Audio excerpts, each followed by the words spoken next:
And Dr. Marvel hails from the local government of Washington. He attended now being primary school, gender just between 1986 and 1989. Went to Mwasa Primary School, Jos, 89 to 95. Community Secondary School, Narakuta, Jos, 1995 to 1997. And Plateau High School, where he graduated as the overall president. Dr. Kasim has a very training from the prestigious American University, where he became his Bachelor of Engineering, MSc, and president for his PhD in Mechanical Engineering in the year 2006, 2014, 2017, respectively. This one was not held as he was schooling, he was working and had a lot of experiences. Let me run to a summary of where he had worked. Senior lecturer 2019 in the President of the University, Zaria.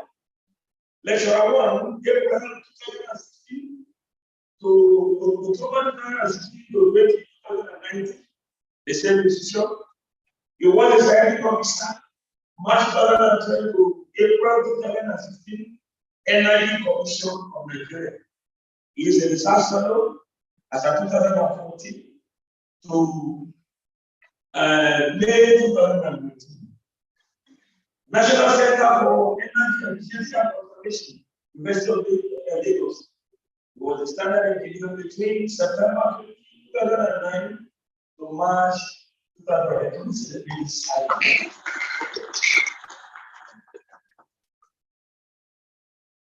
In March 2010, he was a standard lecturer in Nigeria, engineering management trainee. At Ashaka Cement, he was there as a engineering trainee between 2008 and 2009. This one is affiliated to so many companies. Can we celebrate this? Like we said, he's a registered engineer by the Council of Engineering. The member of the International Association of I am. Several members here, he said, the Federal African Society for Engineering Management.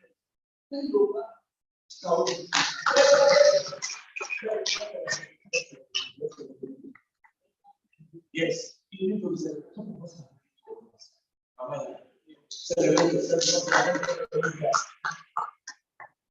Federal African Society for Engineering Management.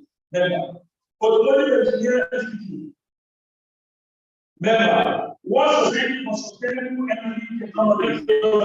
The National Association of the Member. National Association of the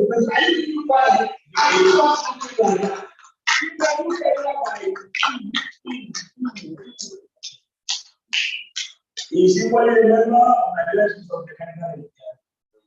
Let me run a summary on the address of the it will not be out of place. It will do summary. Positions of graduations, like I said, that is, you are assistant lecturer, an assistant that is, sorry, in the one of the celebrities, sorry, the chairman of the Senior Commission of Nigeria, Abuja, Executive Director, Leakages and Society for Engineering Management, Vice Chairman, National Association. These are people who come together to prolong the government works. I have the pleasure and honor to invite Dr.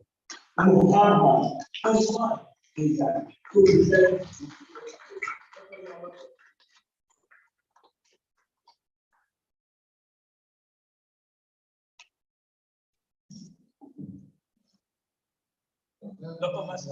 Yes.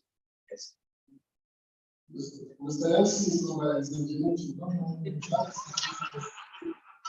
is a presentation as University of Science lecture by myself.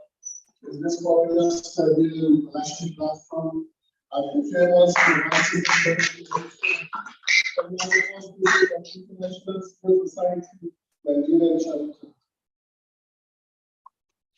The precise price can promise to pay for my pleasure, however, is to pay the future perfectly and specific.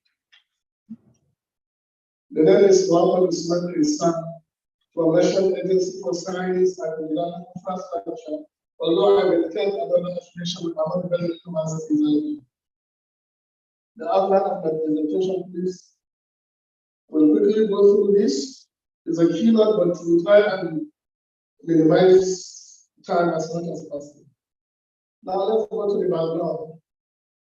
Now we are talking about pandemic.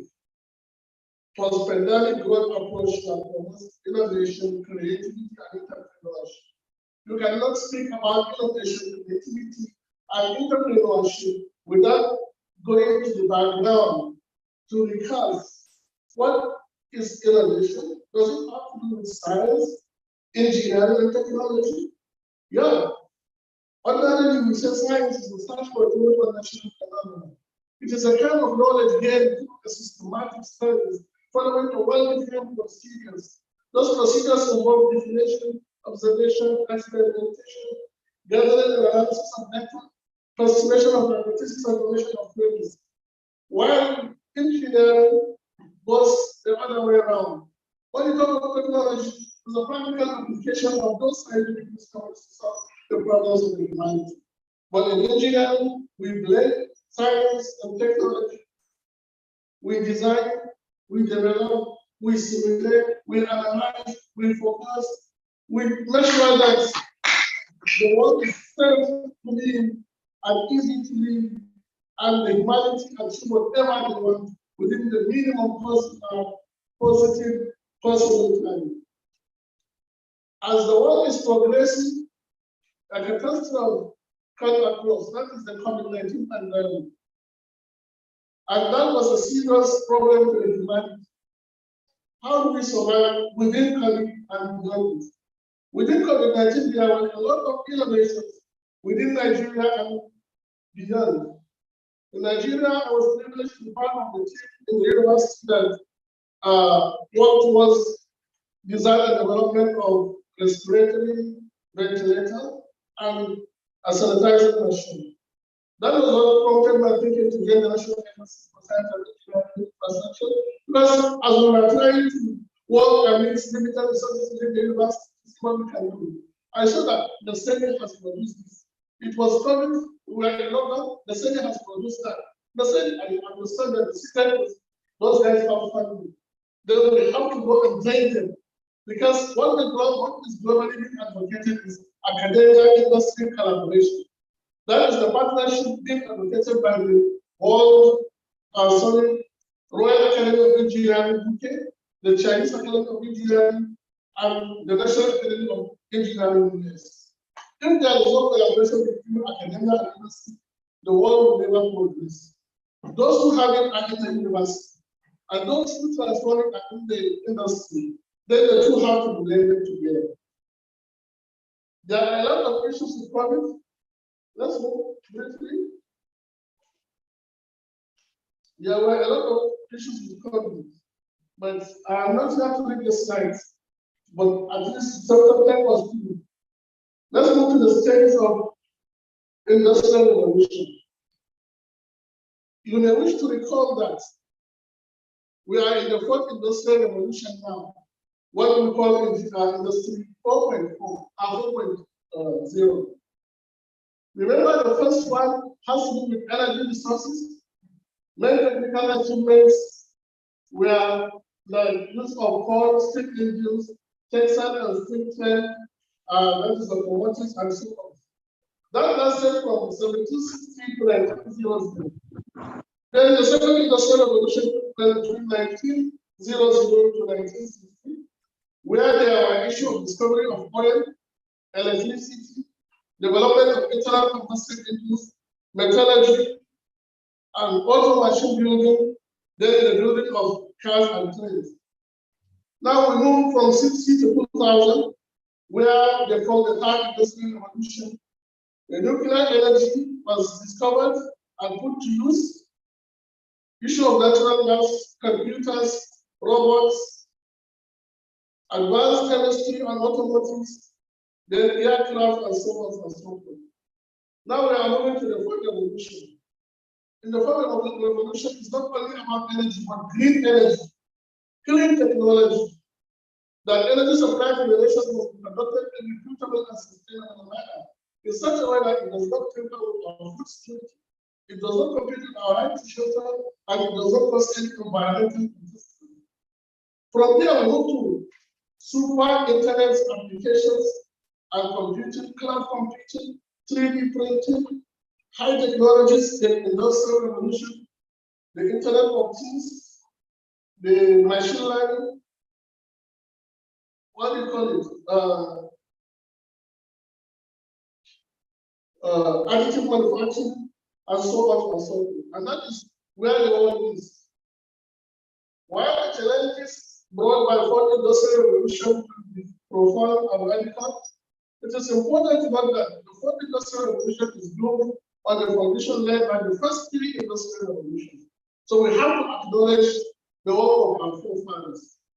The first three industrial revolutions transformed our human society centered around three technological advancements: the steam engine, the area of science and mass production, and the rise of digital technology. This is according to Schwab 2016. Now, what problems are we looking into?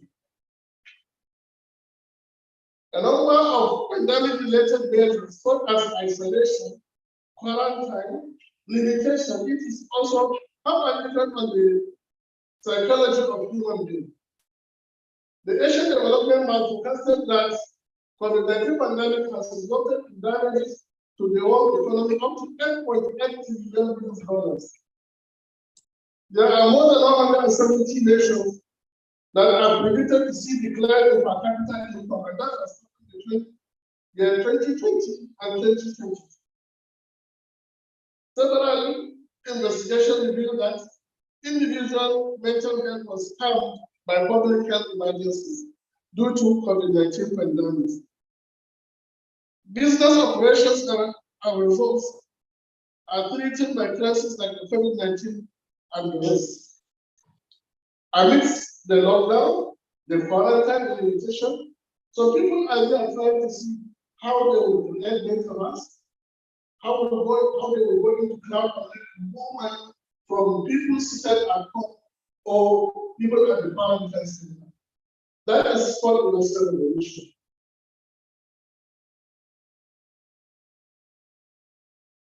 The aim of this presentation is to assess a post-pandemic growth approach that promotes innovation, creativity, and entrepreneurship.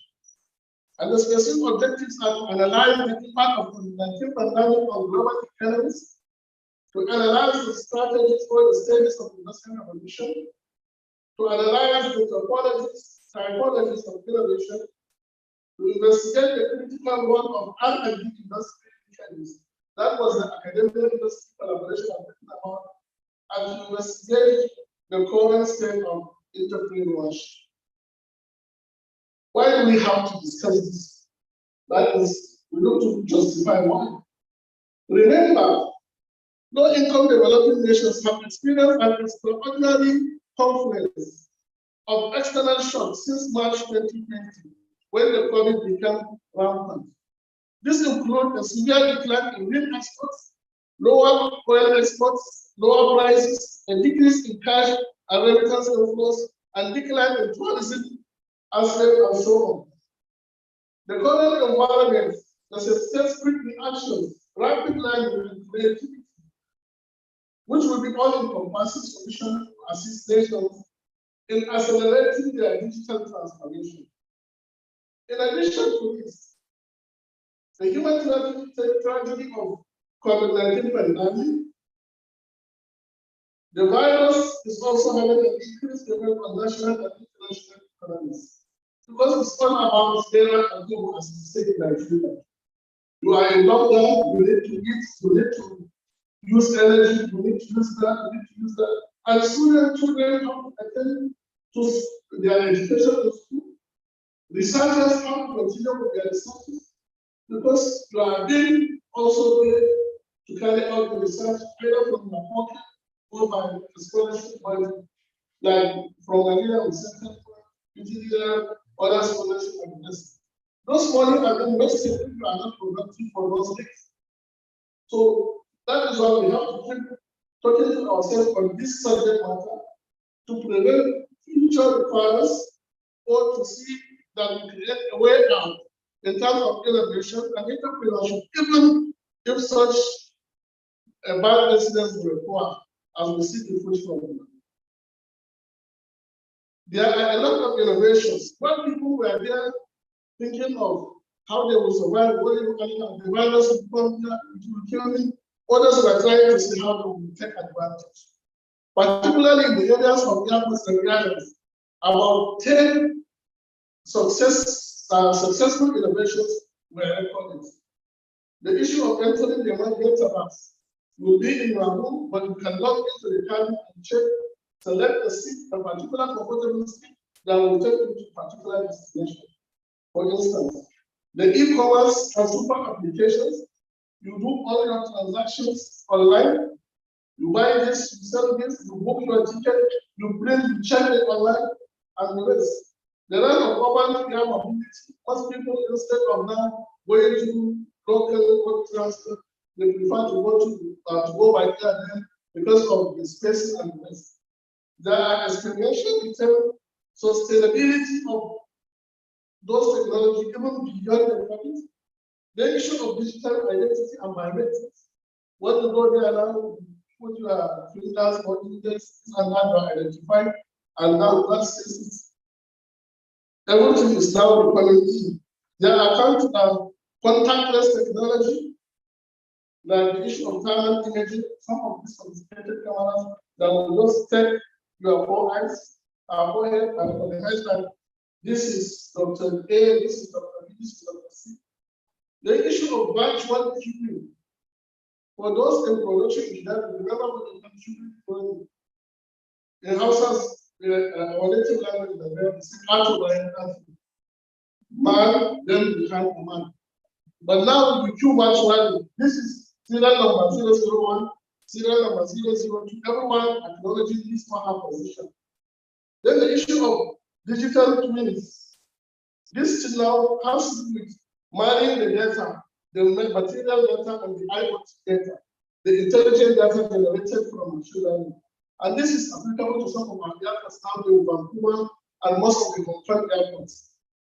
Then autonomous vehicle, like the autonomous cleaner. Yesterday I started one in Thailand on my way, on my first. It was cleaning autonomously, it will go forward and come back. You see, all these things are innovation. People make money, millions of US dollars out of it, while some were applying that COVID will come and kill them at home. So that is the issue. We have a summarizing teacher. We may wish to speak in this. Now we say typologies of innovation ecosystem. Different innovation ecosystem types exist, which are influenced by historical developments, regional cultures, and possible random events. One may contend that the concept of innovation ecosystem evolved from the concept of innovation system. When interacting with the system, it is important to understand that each innovation ecosystem has unique characteristics and operating principles. The promotion of innovation must be able to offer tools and concepts that are suitable with the unique characteristics of the innovation ecosystem. Understanding the local context of the factors that influence the crucial that influence it is crucial for effective interventions in creating the innovation environment. Now, it's not a classroom, but I wish to ask. We are talking of invention and innovation. What is the difference between invention and innovation? This is rather rhetorical. There are differences, technical differences. You may have to know what is invention, and what stage are we inventing? When does it become an innovation? A repeatable success is what innovation processes. A repeatable success is forecasting innovation can be greatly aided by precise, effective, and efficient administration of the innovation process. It's crucial to use fresh insights to develop creative business models and offer at the front of the end of innovation process. In order to make sure that developmental activities are successful as often as possible, foresight and scenario creation skills are crucial.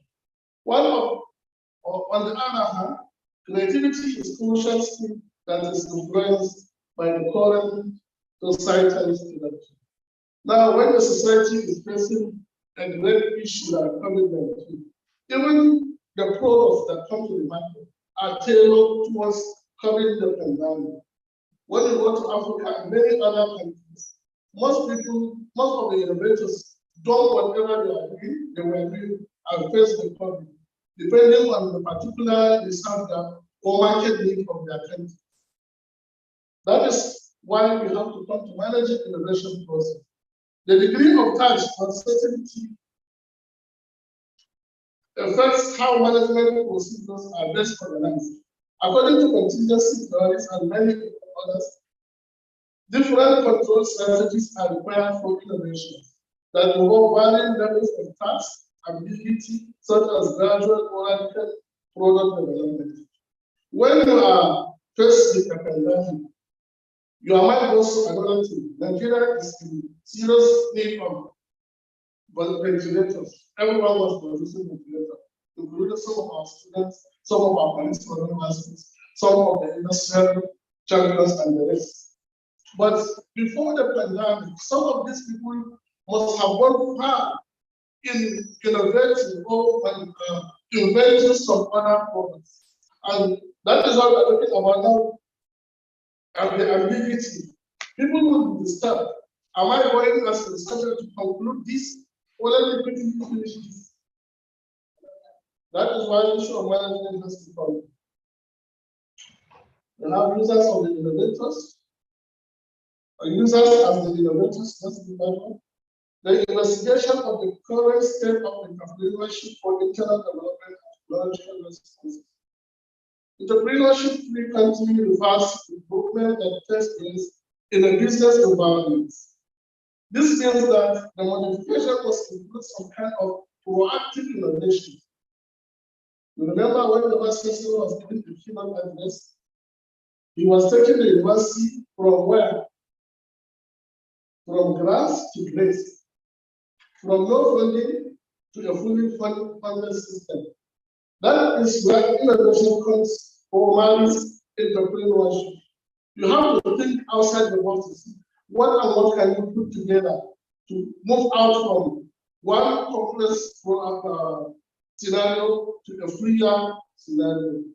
The innovation may take the form of little modification or a significant transformation that is either radical or implemented invention.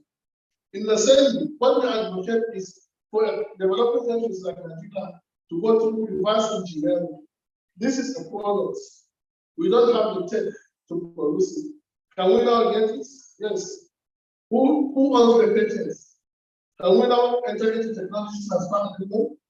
How can we now use reverse engineering and produce something like this with their patents agreement, with the technology transfer agreement?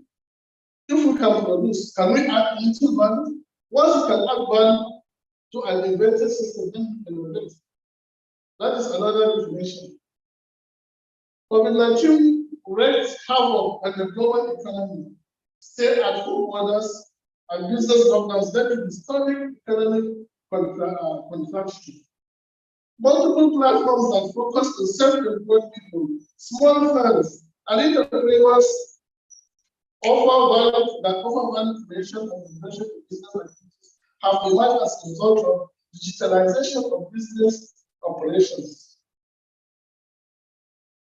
Entrepreneurship and innovation ecosystem. Some data have shown that since 2016, the number of active technology hubs across Africa have grown by 50%, from 314 in 2016 to 422 in 2018, according to the guideline.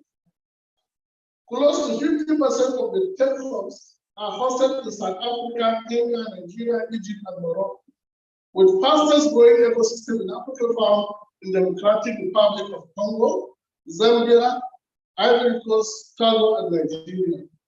Meanwhile, the top 5 cities by number of active tech hubs are Lagos, Nigeria, Cape Town, South Africa, Nairobi, Kenya, Cairo, Egypt, and Accra, Ghana. Sorry, I am bringing Africa and Nigeria because of the hub that is the organizer of the conference. That is our. With the right economic and business models and conducive environment, these platforms will be critical for building and nurturing emerging technologies. Now we'll go to fostering the development of high-performance digital education ecosystem. This requires infrastructure, effective digital capacity, digitally competent and confident teachers, then high-quality learning content. I remember I discussed with Dr. Haruna Abubakar several. He has been working to see how we can get digitally competent teachers. He started this for long, and I was learning a lot from him. How our teachers used to YouTube. He shared procedures. I was surprised. We didn't have a teacher at this level that is not doing YouTube. Teachers that is not doing this, and you'll be surprised people will say no. So we need to have digitally competent teachers and the content, so that even if they say stay at home, you can just continue your lecture. You can now pause your materials, conduct some of the experiments as much as you can in the lab, show the students how it's done, and they should be able to replicate. There are top 10 teleconference innovation in 2022. Some of them are the Internet of Things, connectivity technologies, the 5G, artificial intelligence and machine learning, high resolution content, cyber security, cloud computing, communication models, software-defined networks, and edge computing. You can see the world is transforming drastically. The next slide is an explanation of this. Let me skip it.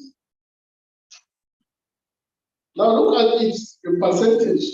The top 10 telecom players in innovation in 2022 have Internet of Things as 22%, connectivity technology 22%, 5G as 21%, artificial intelligence and machine learning as 10%, high resolution content 7%. We now have cyber security 6%, cloud computing 6%, software defined networks 2%, communication models 2%, and edge computing 2%. This is sourced from start processing in 2020. The essence of sharing this is to know where the innovation is tilting towards after the pandemic. If you are an investor now, you want to invest money. When the communication models go to 2% in 2022 and IoT is 22%, where will you now invest your money?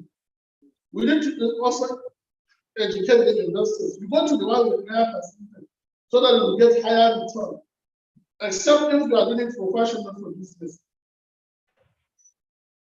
The next graph shows the industrial production share of January 2022 production in percentage as at February 2022 by country. The general European Union is there, different countries, Belgium, Bulgaria, Czech Republic, Germany, and so on. But you may be surprised when we do this. You may be surprised to find out that even in some of these comparative analysis, hardly will you see 1, 2, or 3 African countries again. That means there is challenge. What they call another challenge, another challenge. In fact, I don't know. Africans, we have a great challenge, and nobody will develop Africa other than Africa. If you enjoy the flavor of stew here and you are comfortable, you stay here, fine. We are happy for you. But Africa needs your commitment. That is why some of us, despite all the temptation, we choose to stay at home and we choose to see how we can penetrate. You compete internationally while you work from home. so that we see how we live Africa to the end. Go to the next graph.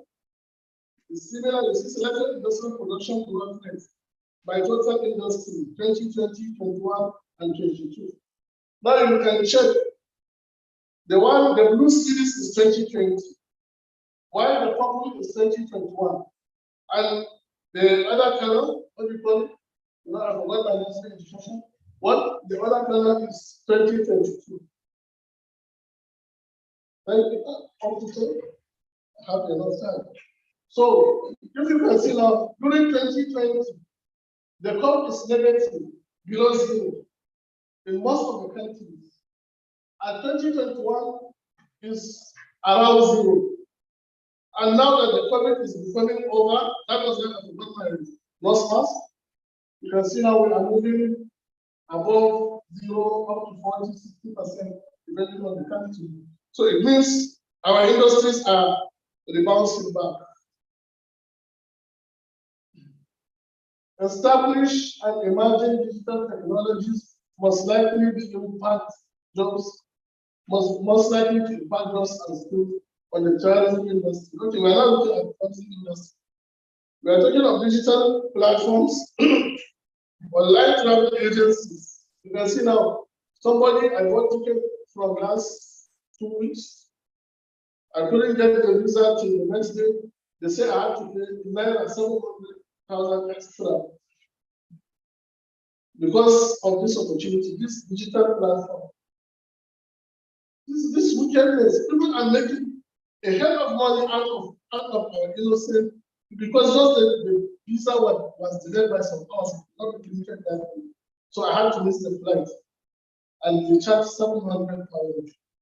And now when I say I will cancel the flight after paying the 700,000, because when I pay the 700,000, I'm giving a scenario. In a mail, they send me the account number. They said, sorry, the booking tomorrow cannot be sustained until next tomorrow. That is added in the email. And here is the account number if you are comfortable to pay. I quickly saw the account number and paid the 700. Then I saw the details with another day ahead. I contacted them, how come they wrote in the mail that if I was willing to go, I had to pay that 700. And that their date, 23rd of October. I said, so yeah, I'm not going. They said, okay. Now you have to be charged 100 and something from that 700. While your ticket, you have 24 hours to decide whether you're going or to cancel. After that, I have not forgotten the main ticket. How to get it from another option. When people are trying to make this same earning online, others are trying to see how they will make money through earnings by cheating others.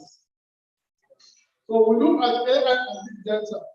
AI stands for artificial intelligence, and we keep saying, and big data. These two are playing a key role in personalizing experience and policy, providing opportunity to customize the chains of destinations, hotels, restaurants, facilities, and other services. Let's see, continuation. We have service robots. I was just telling you about service robots, which I believe one of you must have seen. You that travel wider than I do, you see them cleaning the airports and doing some other things. Then the issue of virtual reality and AR. This has the potential to change and enhance the way consumers experience tourism. For instance, through virtual reality, you can now visit a country while you are at home. Isn't that what they do? I remember I was saying to a friend that you that are vast in ICT, now that they are creating metaverse, that all the areas can be going. Now let us go and build metaverse so that we will make it cheaper and we will sell our land in metaverse. While they get a million US dollar, maybe we make 10,000. They were laughing. After a while, it was telling that we saw something similar created by somebody. I said, yes, that is the entrepreneurship and business opportunity. You don't have the idea. It's either you do it or what else you do. There are attempted technological trends in airports and airlines. These are both as part of our justification for the discussion. and we have discussed entering the metaverse, experiential interconnect of travel, e-commerce, and the rest. We discussed them during during the justification. The next slide shows how people use digital identity at the airports. This contactless technology on the next slide, you just scan a barcode and you are done. Virtual queuing, you can see where are the people that were queuing. Maybe they are hidden somewhere, but they are on the queue. Then digital twins, these are in existence, I told you, in Hong Kong, so far on Vancouver Airport. Then autonomous vehicles and robots, something like this. Then let's briefly look at the critical role of R&D industry linkage. We are running of this, the linkage between knowledge institution and industry is the LIS. What is LIS? Sorry, don't mind my typing. It's been researched since 1970. Research and development is investment spent both on develop new ideas and science, and to transform them into commercial innovation. Knowledge institutions like universities and research institutes generate inventions which will be exploited by industrial firms to develop new raw products or new products or processes.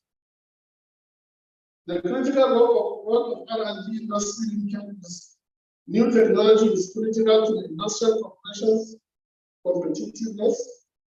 Companies can develop their technological capabilities and products either based on internet research and development or outsourcing from the university and or academia and research industry.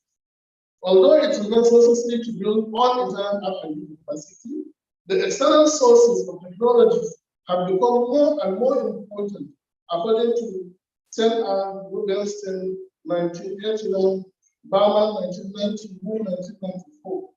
We don't know what happens beyond pandemic on this idea.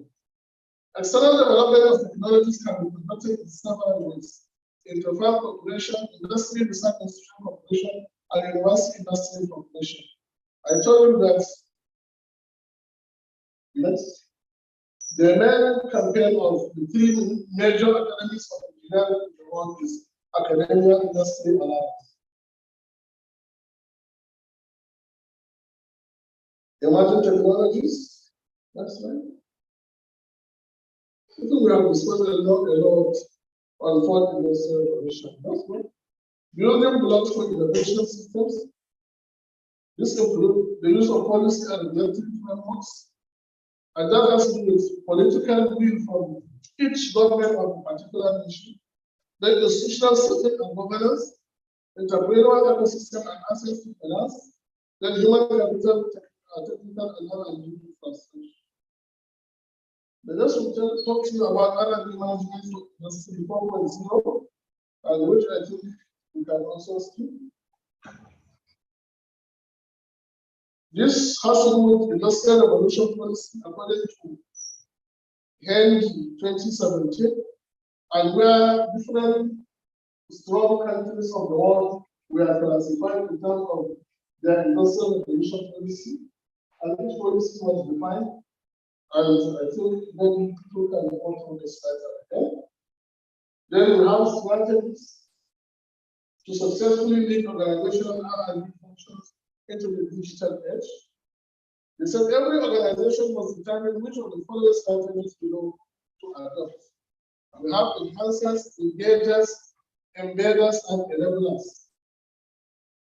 Enhancers, engagers, embedders, and enablers. The fourth is you choose which one to move to.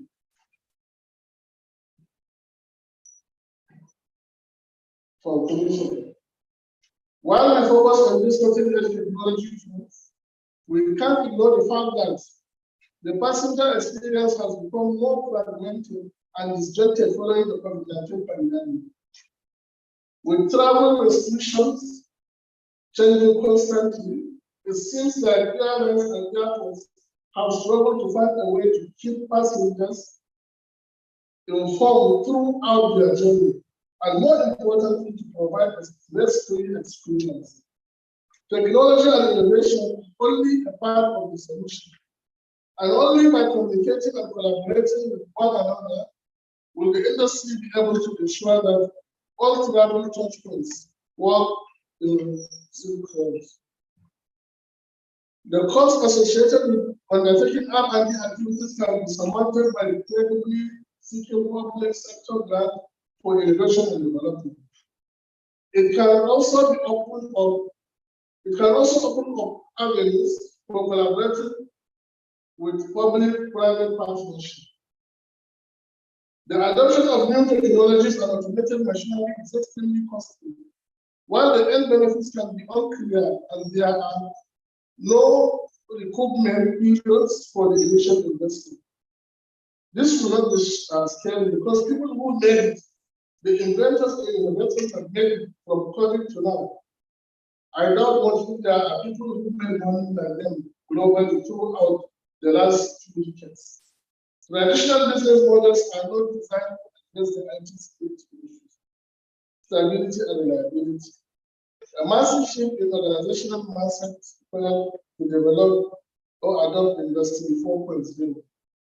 Now, to conclude my conclusions conclusively, I will emphasize my emphasis emphatically on one point, that the fourth industrial revolution has come to stay.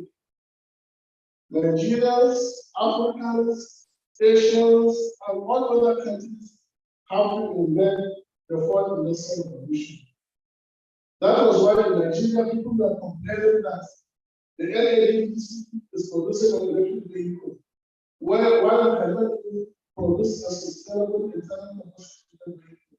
Yes, you cannot go where there is no industrial revolution. You will now go back and start what has been passed centuries ago. So you have to key into what is being done and complete. Issues of cloud computing, additive manufacturing, Internet of Things, artificial intelligence, virtual reality, and the rest have to be inculcated in all our researches in sciences, social sciences, engineering, humanities, arts, medical sciences, pharmaceutical sciences, veterinary medicine, agriculture, and any other related field, including legal and financial systems. With this, I wish to thank the organizers of this conference for giving us an opportunity to present our journals. Although it may not be interesting, but at least we are able to say it through thick and thin. On behalf of the Executive Vice Chairman of National Agency for Science and Engineering Infrastructure, Professor Ernest Haruna, the engineer who is here for ICSESS, who wanted to be here in person, but a National Assembly took him away, my colleague, Engineer to Service Mohammed, and my humble self, I say thank you so much and have a successful conference and education.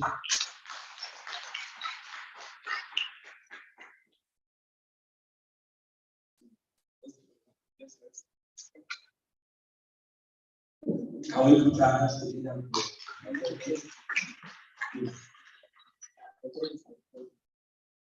Thank you so much. Please put your hands together. Yes. You'll be happy. You know, it's not to see that. That's why you have to be. I don't know if you have made that. I mean, I don't come to discuss so one can hear you. When you ask questions, they will answer you.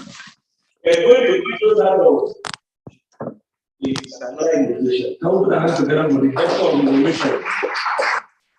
Yes, the paper post-pandemic growth approach that promotes innovation, creativity, and entrepreneurship. That is the summary. What are the new approaches? And if you look at the summary, there are things that we have not addressed before. Nobody has talked about security or IT from the paper. Because I saw, like he concluded, he said there are things that we need to do the innovations. I don't know how many of us, if we came to Malaysia, have seen policemen die in our own backyard. In the houses or in the building.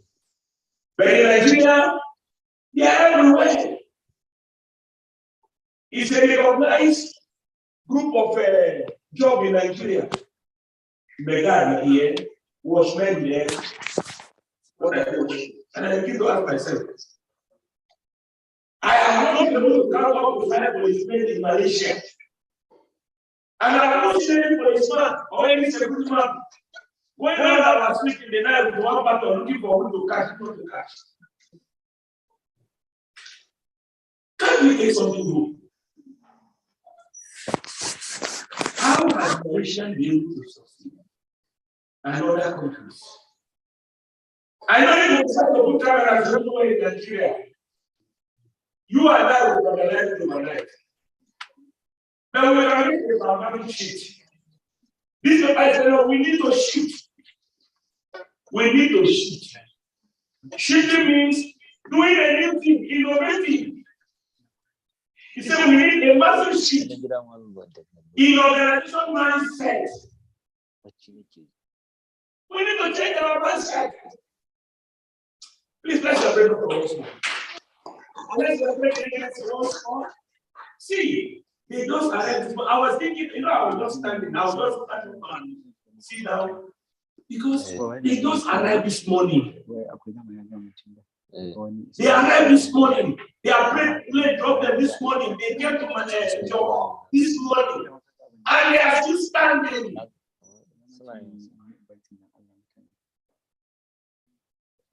They are still standing. And I was when he was presenting our work, and I thought I was able to give one kind of work. He doesn't need it. He's healthy. He's innovating even in his health. He's innovating even in his health. So we want to thank you so much. One or two questions we go because we have another paper by 3. Or we take the paper, then we join them together. This one is going to be online. I will give you the presenter 3 o'clock. Please let her connect. That is the second speaker now. Second paper now. So the third paper now by Associate Professor Dr. Roshni Omar will be listening to her paper right now. Celebrate her. Please help with our hands together for her. I know, I'm sure she will hear our noise. Thank you so much. So, Kili, we fix the. She's already sharing. Assalamu alaikum. Is it my time now? Yeah, it's your time. Okay, thank you. Okay, let's try. You want to share your slide? Yes. Okay. Let me share the. Can somebody I cannot share. Can someone over there enable the sharing? Okay, just give her a minute, just a minute. Okay.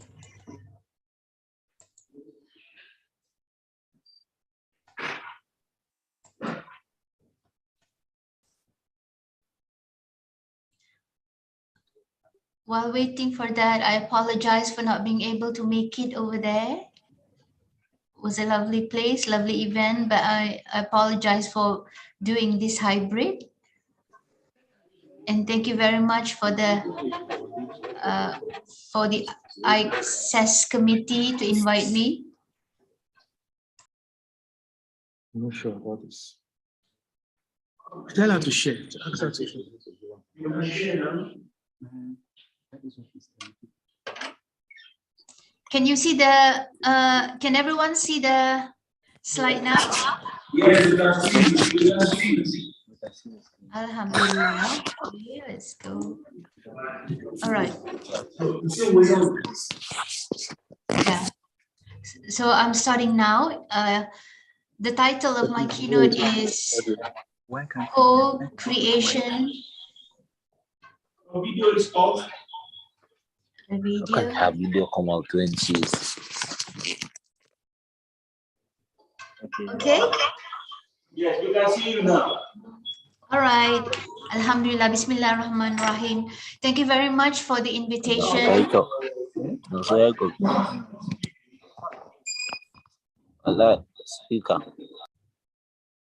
Thank you very much for the invitation to join this wonderful and auspicious conference. This is my title of the keynote, Co-Creation of True North, a Transdisciplinary Mission of Ripisia, Foodie, and Angel. It is about innovation. It is also about the simplest basic things in life, about the concept of true north. What this keynote will be about is the facts of life. You know, day in and day out, we live. Tomorrow, we're not sure where we are. Death is always there. But the most important thing in life, I guess, is to make sure that we lead a meaningful life. And this is how I share my own experience of basically leading 3 projects of Erasmus, which is Ripisia, Foodie, and Angel. And this sharing hopefully could provide some ideas in the sense of how we could share a positive meanings of life and also a positive mission towards life. Okay, let's see the next slide.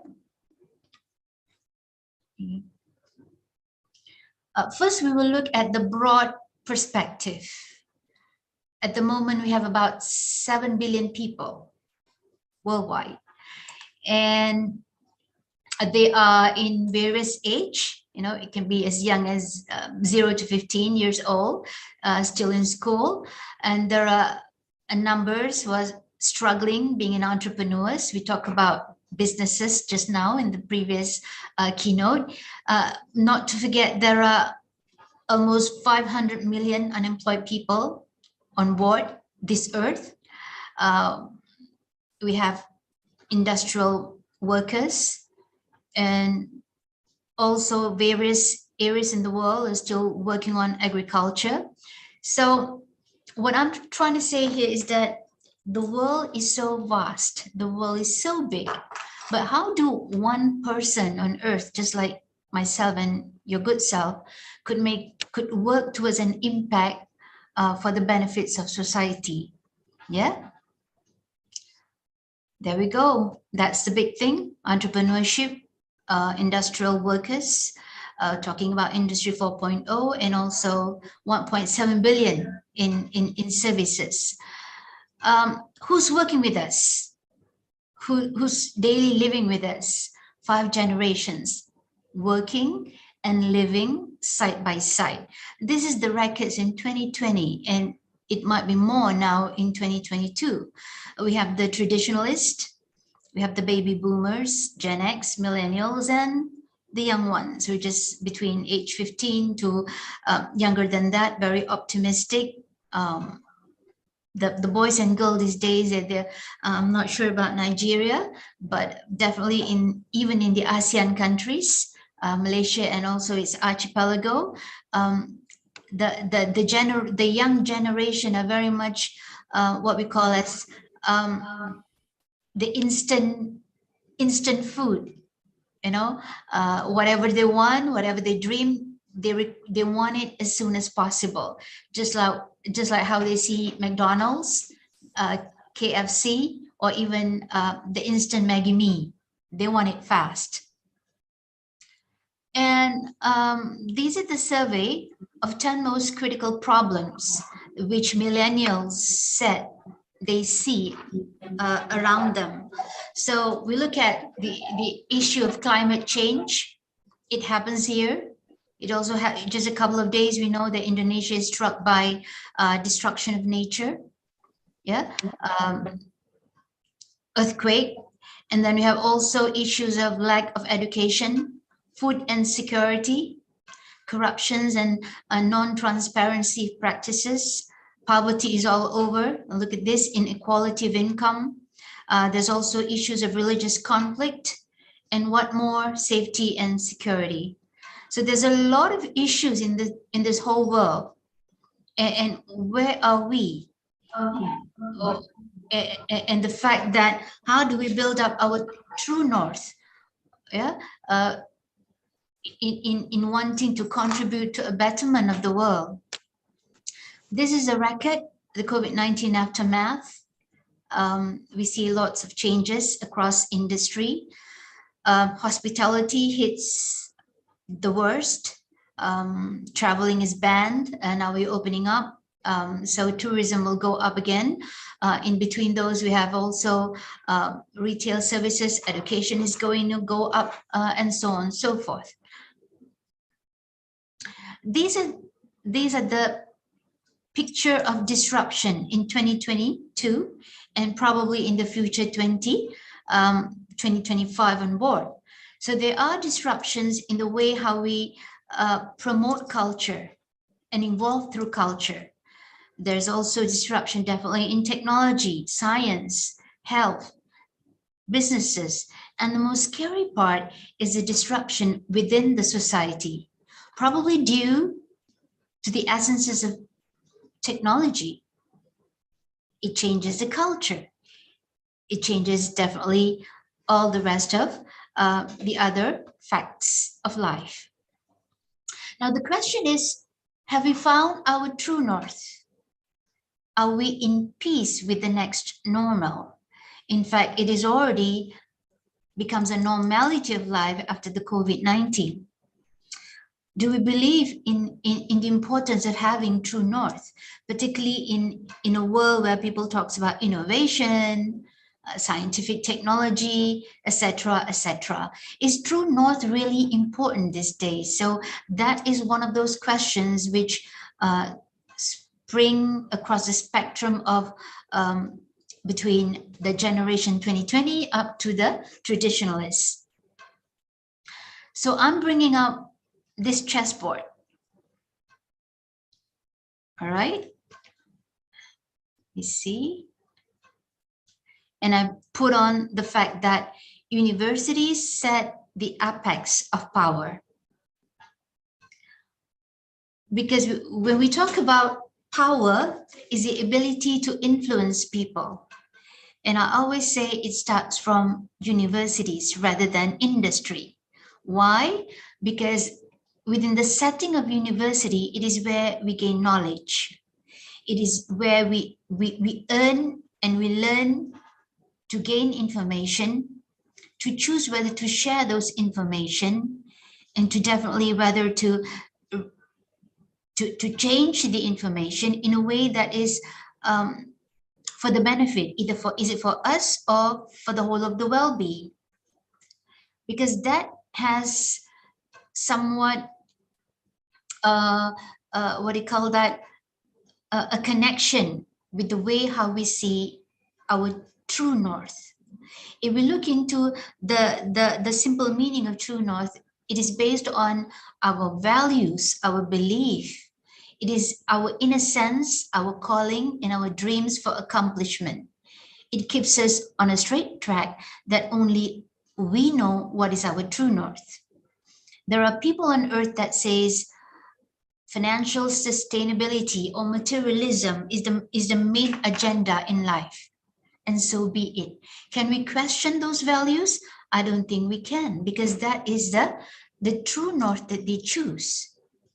And therefore, you know, this is when we see universities on one path, you know, their aim is to definitely provide education, and it links to hopefully improvement in employment. But is employment the final perspective or the ultimate agenda for human being in the future, for all of us? Is there something else beyond employment? And therefore, this leads to many universities in the world these days are focusing on entrepreneurship. because there's a difference between a businessman, a salesman, and entrepreneurship.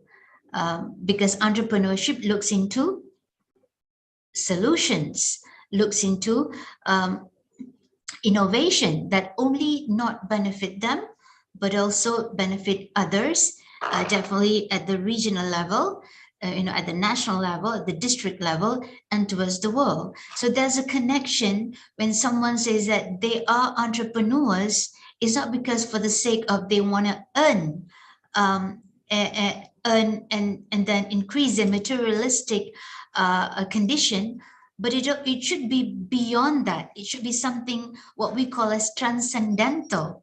Yeah.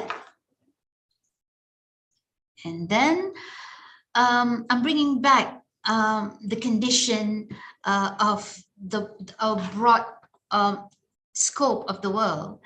This is what I realized when it comes to institution before COVID-19 in general.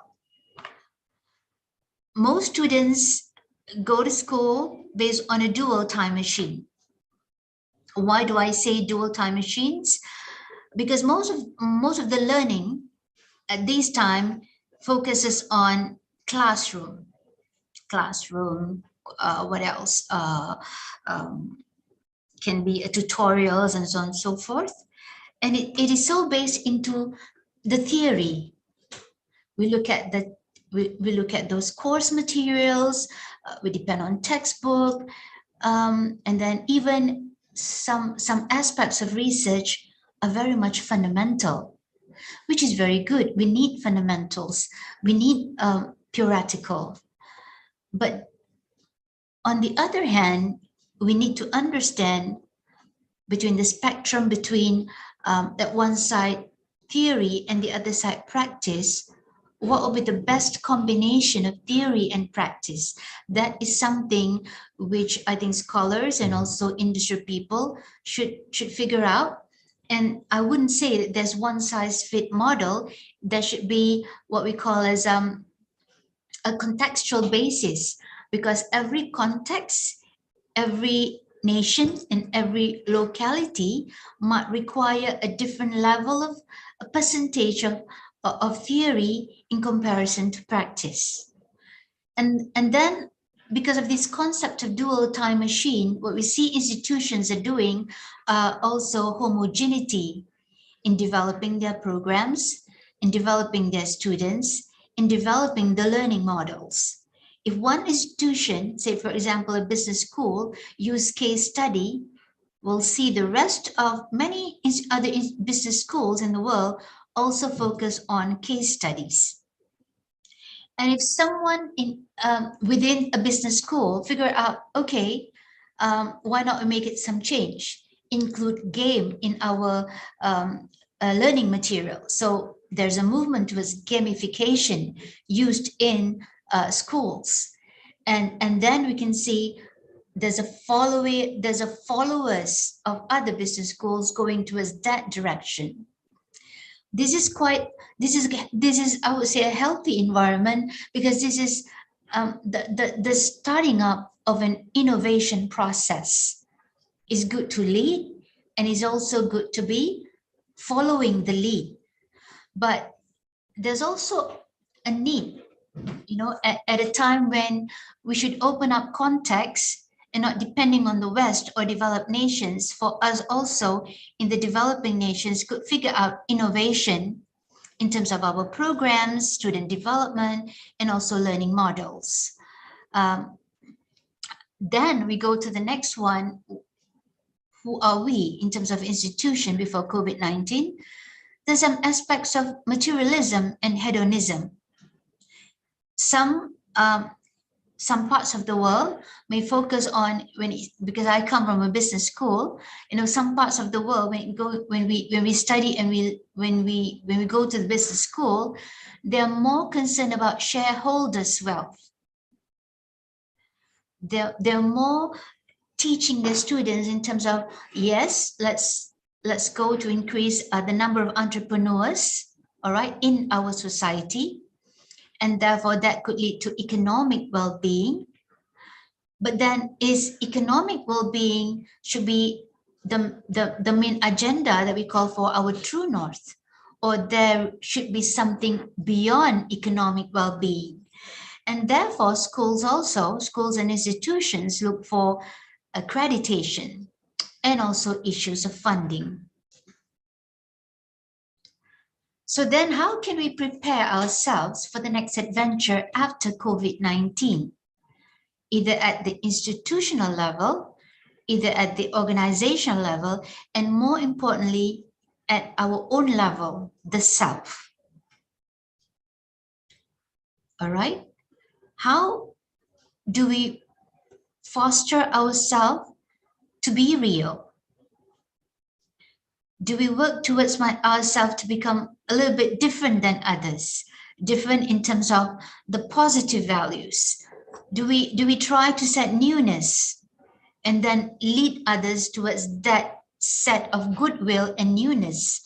And how are we working towards becoming a part of a mission towards a stakeholder well-being? So here we have a condition whereby in the past, business schools and also other universities, they look into the idea of increasing shareholders' wealth, increasing wealth of nation. But once you're rich, how far do you have this true north sense of being realistic in terms of sharing and distributing those wealth to others within the society and outside of the society, so that there should be an equilibrium in terms of economic well-being, economic standing, which then will lead to other transcendental improvement in life. So it is timely we work across organizations, across ICSESS, and across contexts. So I'm bringing along the theory brought by Taleb in 2012, because he talks about the idea or the concept of black swan. So black swan is a scenario whereby we are caught up in a situation whereby everything is a negative surprise. And some even says that COVID-19 reflect this black swan. Nonetheless, there are also some parts of the scholars are saying that COVID-19 is basically not a black swan, but it's a white swan, because it pushed us to rethink and to reset a better life than before. You know, for instance, in many parts of the world, I'm sure that it also happens in Nigeria, it is through the scenario of the COVID-19, we see that communities tend to support and help each other. Yeah. So that brings about this idea of what Taleb called anti-fragility. Now, what is anti-fragility? And how does it connect to the idea of true north? Anti-fragility is what it said here is some things benefit from shocks. We always say that shock is something negative, but there are societies, there are community benefit from shocks. How do they benefit from shocks? You know, when we're used to trauma, when we're used to surprises, there are communities and there are human beings that just fall down, fail, and that's it. But there are also people among us, instead of, you know, totally gone down, they just rise back. They become agile. How do we know that they have that agility? They thrive and they grow and they become better and better when exposed to volatility, randomness, disorder, and stresses. So you will see there are people who love the idea of status quo, no change at all. They're very complacent and they don't want to try anything new. But there are society, there are also community which basically love adventure. They cannot live in a status quo environment where everything is structured and you just don't have to do anything. Everything, just come in and it's an easy life. But there are communities who is very strong. They love risk, they love uncertainty. And these are the community which will struggle and which will strive, and they will earn that anti-fragility. Anti-fragility is the idea, is a character, is a true north that you are beyond resilient and you just robust. All right, you go in and out, living and breathing in difficulty and happiness, and you're okay with it. So the resilient resists shocks and stays the same, but the anti-fragile just get better. All right. So we're going back to institution. So these are some of the learning I got from other organizations, how they come up with the idea of being anti-fragile. They're very real. How do you become real? You basically go on along a track of improvement. All right. And when you want to improve, you have this, you set your true north that you want to improve, and you can only improve with the support of other people. And that is what we call in business value co-creation. You want to create value, a better kind of standing for life, but you don't want to do it on your own. You co-create together with others. And therefore, because of that, you go for partnership and collaboration. That is what we meant by being real. And when you're very well connected with others, you're happy to work with people, you go for the next adventure of anti-fragility, you go for stakeholders capitalism. Being rich, wanting to be economically sound is not wrong. But when you gain that standard of capacity, that are very strong financially, you have this mission to also support others. All right. And that goes to another process of what we call innovation. And you support others to create distinct niche or differences. Therefore, we will see a lot of heterogeneity. Hopefully, we could reach this level where we're no longer homogeneous. We're going to be heterogeneous in terms of the leveling of digital education. We accept the fact that there's no one-size-fits model. We accept the fact that contextually solutions should be different. We accept the fact that synergy should be across discipline. It's going to be transdiscipline. And therefore, we look forward for new organizational models with new mindset, new skills and new roles at every level of the society. And only then we can reach a new digital state where, yeah, you can be very successful, but you maintain that humility. Because when you're humble, you're open to learning. And when you're humble, you have that essences of empathy within your true north. You will not be you're not going to be too self-interest, going into your self-interest, all right? You go for organizational interest, societal interest, you always think about others, all right? And you have some sense of curiosity, all right? You rise by lifting others. These are my further points of how to go into achieving stakeholders capitalism at the organizational level, being real also at the organizational level. And this is my idea of the self. So when you have reached your true north, that you go into transcendentalism, you think about others. I call these people as titanium. Titanium is to me is a very crucial and important element, but it is very light. It is super light. in comparison to other important element. Yeah. So T means transcendent.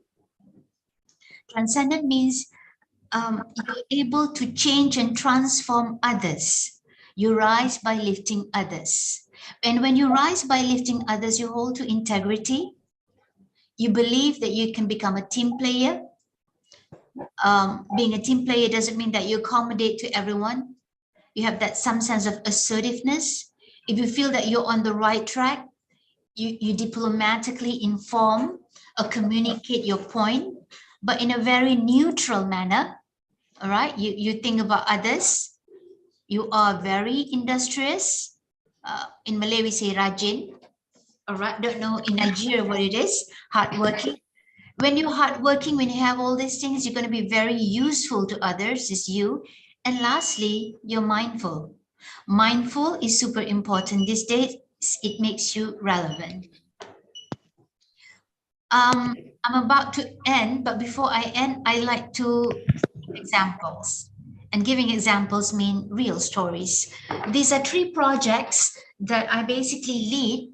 One is completed and the other 2 is still ongoing. Why I share? Because I would like to that we explore together how can we support others through projects and research. Okay, so Ripasia is the first project that I would like to share. It is also the first Erasmus project I am able to handle. The main agenda of Ripasia is based on SDG 17, partnerships for the goal. We basically partner with a consortium of members from the European Union, basically Slovakia and Poland, and also France. We work with Indonesian partners, also UK, Bath. We work with Thailand partners. We improve and we support each other in coming up with a research assessment model.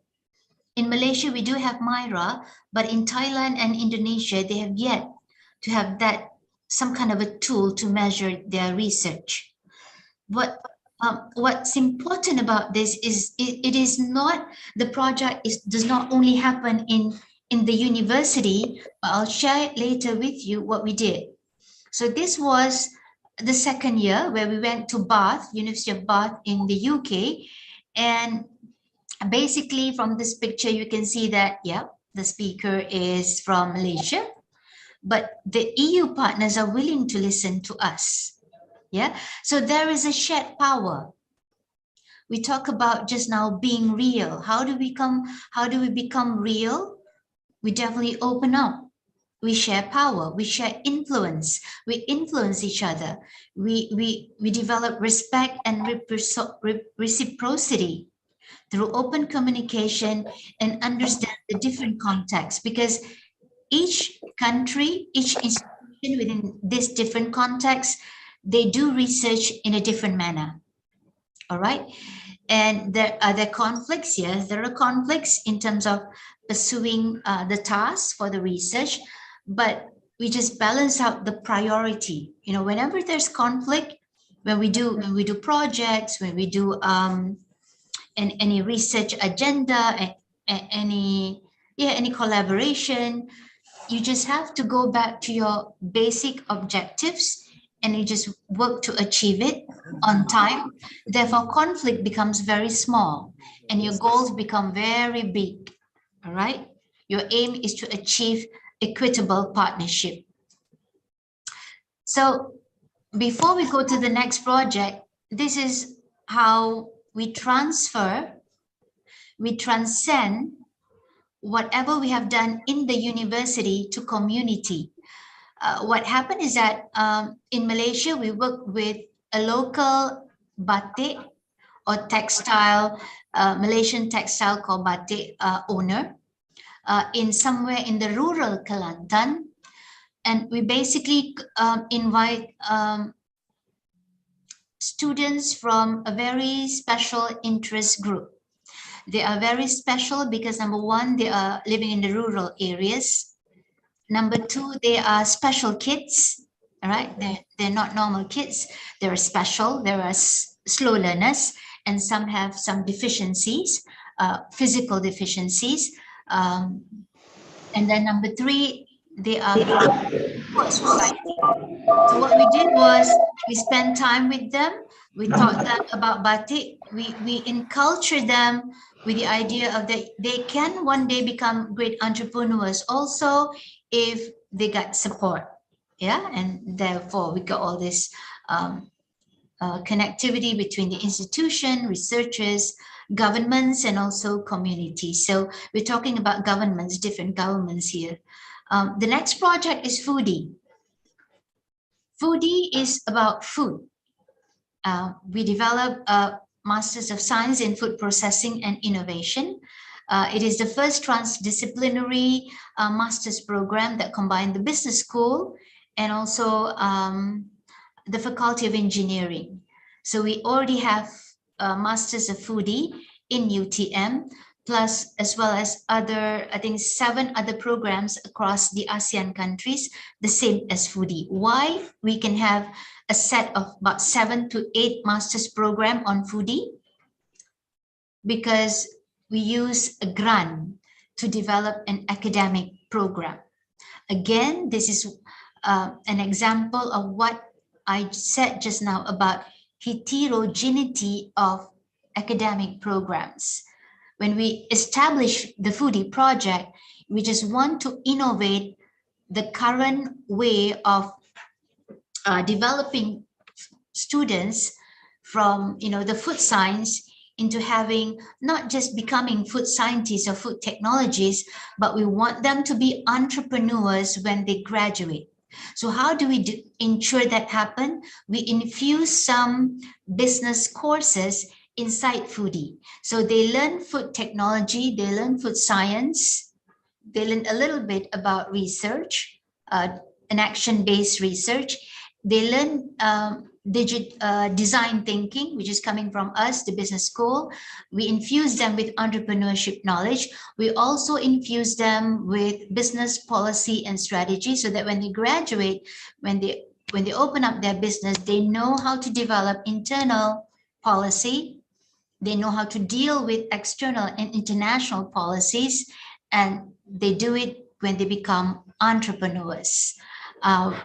Aside from this, the grant also provides us with infrastructure that we develop lab center of excellence. So you have one, you'll see one in the Faculty of Chemical Engineering. And then we're going to have one also in UTM Kuala Lumpur. So now Foodie is special because it captures several SDGs. Because of the master's program, we have improved the quality education because we focus on heterogeneity of programs because we want to appear different than existing programs. We want to fight hunger because in Foodie, one of the essences is having the Foodie Lab Center. So we hope that we could have further research that will go back to the industry. We also work with the non-governmental association, to create some sense of circular economy, which focus on food, because we feel responsible to also alleviate the issue of zero hunger. And also, therefore, we increase entrepreneurship and then increasing the quality of industry, innovation, and infrastructure. This project is co-funded by European Union. The third one, the last one, okay, this is Foodie, all right. I think I explained everything. Don't want to take a lot of time. The last one, this one, we're still ongoing. We are just going into our second year. Angel. I also lead this project. I also write the proposal. It is called Angel because it is an acronym of ASEAN Network for Green Entrepreneurship and Leadership. Why I focus on this one? Because if we go across ASEAN countries and many parts of the world, there are many entrepreneurship labs. Almost all institutions have entrepreneurship lab. It is in Vietnam, in Thailand, and probably definitely in Nigeria also. But what's missing is the focus towards green and leadership, because sometimes people dissect entrepreneurship and leadership. So it becomes a separate area. In my true north, I fully believe entrepreneurship and leadership should be glued together cohesively. Because when you become entrepreneurs, you should be a leader, not only for your employees, but also to your connection, your supplier, your customers, and so on and so forth. And also you are a leader in terms of the industry. Only then you could give birth to great people like those we see in the other side of the world, like Elon Musk, and so on and so forth. But definitely we don't, in our parts of the world, ASEAN and probably the Africa, we need a character which is bigger than Elon Musk, because our contexts have different issues, unlike the America and the Europe. So this is something that I pose this question because a keynote should also pose a question, some thoughts for you to figure out later on. The next slide, okay, this is about the project. It is also funded by the EU. Yeah, we got a couple of about 1 million euro. Yeah, and this is our goal. Because when I developed the proposal, I was on my trip to Cambodia. During that time, when I went through the trip, is a road trip of 4 hours on a road which has not been totally, what do you call that, done. You know, they're still making roads, so there are little pebbles, and definitely 300% of dust and pollution. So when I was on the trip, I'm the kind of person who are not always with my handphone and mobile phone. I don't check it all the time. I observe the environment, and what I found out is that I could not find green leaves along the 4 hours of ride from Siem Reap to a very small town in Battambang, in Cambodia. And I was saying there's no green. I could not see green. So when I got back to Kuala Lumpur, I cross-checked with my EU partners. I contacted them and said, we'll write a special entrepreneurship project because we want to address green entrepreneurship and transformational leadership that goes into addressing our social innovation challenges in the ASEAN region. Why? Because we need to have a high caliber network of effective and efficient green entrepreneurial leaders, because I feel we can have great entrepreneurs. Yes, we can teach them in colleges and business schools, but we must always put into perspective that they are also well established in their mindset in terms of how to contribute to a circular economy, to a world which is better, that has lesser pollution and lesser corruptions. All right. Therefore, we need entrepreneurial leaders who could uphold ethics and good governance. And when we have a few of them in this project, we aim to connect with the local, regional, and international ecosystem of Angel. Okay. Our target group, because we are angels, the project is about being angelic. The main idea is to support minorities. We call it vulnerable group in the societies, because when we study our partners, Cambodia, Indonesia, Laos, and also Malaysia, I understand that vulnerable people, disadvantaged groups in all these societies are different. In Cambodia, women are minorities. In Malaysia, we are almost gender equal. But we have issues in terms of people with disabilities. In Laos, probably issues is about displaced communities and refugees, which happens in Malaysia also. But in Indonesia, it is about the rural communities, because in Indonesia, there's a big gap between the super rich and the very, very poor people. So this is the aim of Angel, to reduce inequalities. We want to solve some some green issues, some ungreen issues. So we go for climate action, live on land, and also partnership with the goals. Because again, when we want to do True North, to a transdisciplinary mission, you cannot do it alone. You need partners. And this is the roadmap for Angels, all right? Because at the end of the third year, we aim to build a community of angel, across the ASEAN countries and ICSESS. I'm so sorry to take a lot of time. I especially would like to thank Enduka and also the rest of the Secretariat for inviting me and sharing. Thank you so much. Really love you all. Thank you. Back to you.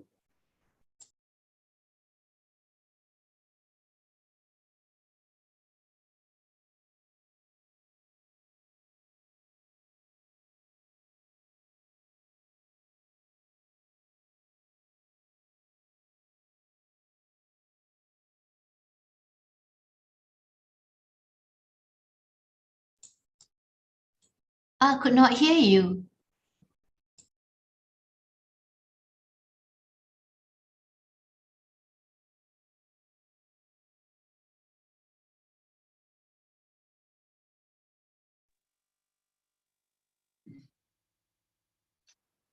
Okay, can you tell us? Okay, so we appreciate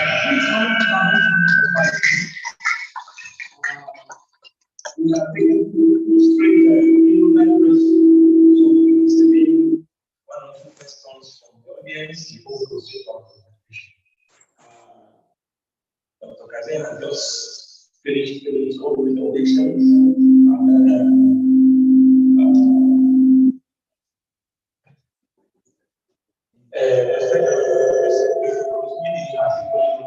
so the audience, please, any question?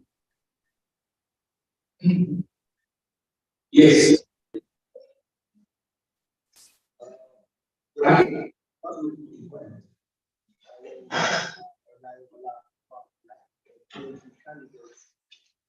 Well, coincidentally, well, before now, we used to be in the same faculty with the last presenter of the last keynote speaker as Asman Ashim International Business. Now, we have the one in KL still exists, but the one in Johor here has been changed to Faculty of Management. But we are still from the same faculty. So we think innovation, we think business. Anytime we hear such, we are always like, hey, this is business, this is our work. So right now, from the first keynote speaker, my engineer from Nigeria, thank you so much. We so much learned from you. So the area that caught my attention, an expert in information technology, the area you talked about virtual reality, that you came up with an idea with a friend. After somewhere, as one, please can you briefly emphasize on this just in a few minutes so that somebody like us can get to work from here. Then when we get to Nigeria, we can also come up with some implementation of such. That is one. And to my second keynote speaker, if Madam is still listening to us, I will want to please confirm from her, or rather, if there is any way Nigeria institutions, Nigeria parastatals such as that of the one which our first keynote speaker is from, can also benefit from European Union connections. How can Nigerian tertiary institutions also partner with such European Union connection in order to be able to foster such development in Nigeria? Thank you very much. Those are my two questions.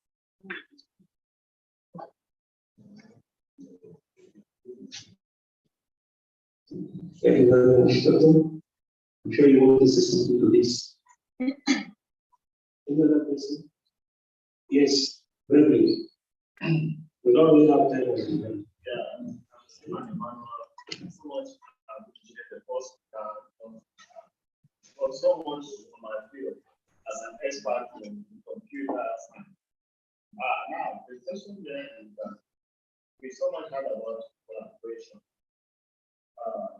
Now, I would like to ask, his experience as a president in Nigeria, do we have that collaboration with the university and the industry in Nigeria? Is there any impact that our university makes on industry so that university that hit his case and say, yes, we are really doing the industry in Nigeria, especially we that are here now, we'll have that notion that what we get from, we also have our contribution. Thank you very much. Don't miss two. Go ahead. Thank you, sir, for your presentation and very creative. What my brother says, I want to compare that with the relationship between the industry and the educational system. Because I was trying to say if you can be able to bring out an index of figures that shows the relationship. Unfortunately, I didn't see that. That shows that maybe there's a somehow, there's a minus in the competitive between the educational system and the industrial system. Although I saw it from the last speaker, he was trying to bring us an index there. So, in my question to the last speaker, also I want to see, because I'm looking at the presentation, and I'm also checking about the cultural differences. And they have a central culture that has to moderate or mitigate the people they are relating with, or they have a system on their own, Indian system on their own, which they are trying to bring out, or they have existing moderating system on their own that they have to moderate the people they are relating with. So I want to really find out how the cultural differences can be able to work. Thank God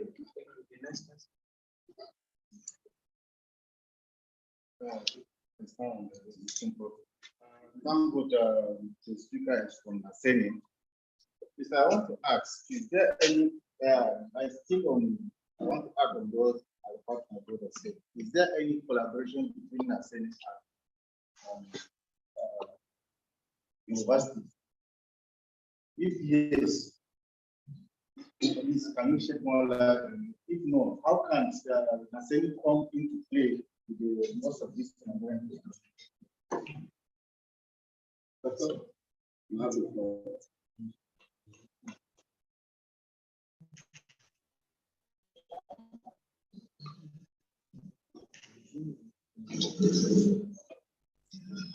Sorry, are there questions for me? Because I could not hear well.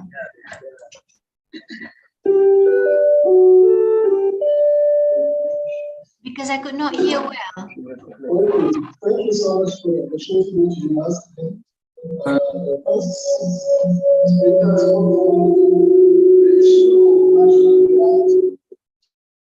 He said that I said there was a line that I can see, which I share with a friend, which it was out in a list somewhere from Atlanta. When it says the owner of the Facebook Malukaba is the mental metaverse. Then I was talking to them. They are very non-ICT experts. They are my friends. That from your company, the quality energy limited. Let's now come together and do Gator mass. You know, when the rich people are trying to go into virtual reality, using all these flash state-of-the-art scenery, buildings, cars, and the rest. Maybe there could be some people somewhere here that will work on how to get life, but in virtual reality. For instance, now, if they say a plot of land costs $1 million in metaverse, maybe our home will just be $500 million. And you'll see guys who buy it will go into it. So that when we go into virtual reality, after designing and protecting our own universe, you see that as they are making billions, then we will be making hundreds of thousands of millions. And gradually will come to compete. There will just be someone who has the pleasure of the money to go into metaverse. So let me go and see what these million guys are doing. So that was the idea. They kept saying if they were allowed, they kept laughing. But when one of them now, he cited something like what I was telling you. I personally don't have the tech because I'm a mechanical engineer, but they have, and I believe in them because they do a lot of work in ICT. They are very young people employing undergraduate seniors and core members. That is good purpose in their company. While they have job anywhere in Nigeria, they will send one or two computer science, computer engineering students in that state to go and tackle the job. And they pay them for output. They have a very big network. And they are some of the benefits of the facility. Is one of the benefits. So that is the idea. And now we talk about academic industry collaboration. And the repeated question is the same, or is there any existing collaboration between industry and academia? I will say yes, with confidence, because it's part of personal relationship. Personally, I have served as a consultant while in the university for about 5 different industries, most popularly Primers Limited. Up to now, I will get any technical issue they refer back to us, and sometimes I involve some of my colleagues in the university. Then I designed Blue Oil Lending Plans for Trust Control Resources Limited, for Just Oil Nigeria Limited, one of the biggest solar blue plants in Lagos, along the seaside with JT and everything. And I have worked for Nigeria Industry Limited as a partner. Now, as the training staff, the city has many collaboration with public and private enterprises, including universities. I think the latest one is with University of Abuja, which is our closest neighbor, and I think that's why the safety of that committee. But we have signed when you are going to build a center. What is the name of the center? And we have the Manufacturing Technology Center within the university. And the staff of the center who have been well trained in that area to collaborate with the university as well and learning there to see that the center comes together. There is collaboration with from other universities. I think we're taking some people at master level. That university has the same MOU with the city. HED Bauchi has the same MOU. I think we did try to work with agriculture marketing. No, I'm talking within the country. Don't have so many foreign universities. And perhaps UTM, the way to sign MOU with the same. I wish we were able to bring the EDC here. So unfortunately, it doesn't give enough in signing MOU, but this one side is that it must be conclusive. We don't just sign and dump it. Like that, I wish to thank the company. Doctor has already connected with the company here in Malaysia that I need to PC production this notable cycle book. Possibly we will see them and see what we can make up before going back. Because we have something small we want to tell. That assignment was initiated while we were in Kuala yesterday, and I think if it works out, our EDC will come and everything will be. We have MOU with different industries also outside the country. The latest one I want to work with the Azerbaijan government, where we signed an MOU with the defense, with the Minister of Defense Industry, and how to clear Nigeria's this unmanned aerial vehicle. Our 60 staff will be going a few days in December for that training and want to check the technology. This is the classical information because part of it has to be with the state. Because you know, other than that, and very recently we have war. In the 21st century war, we have these projects in that area because the German armies fight is a part of Russia. That one is because it's really. So I hope this is from Canada. There are a lot of them and continuously going on. And somebody is now asking what the extent of partnership within the country. There is no any data. Yes.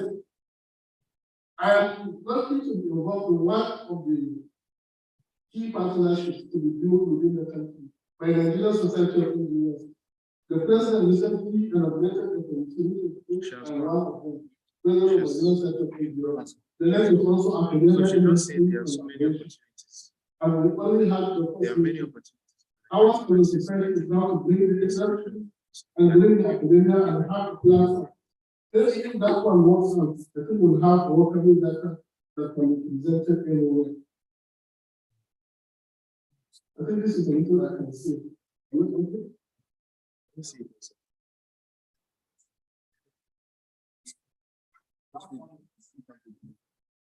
Yes, advance on confidence.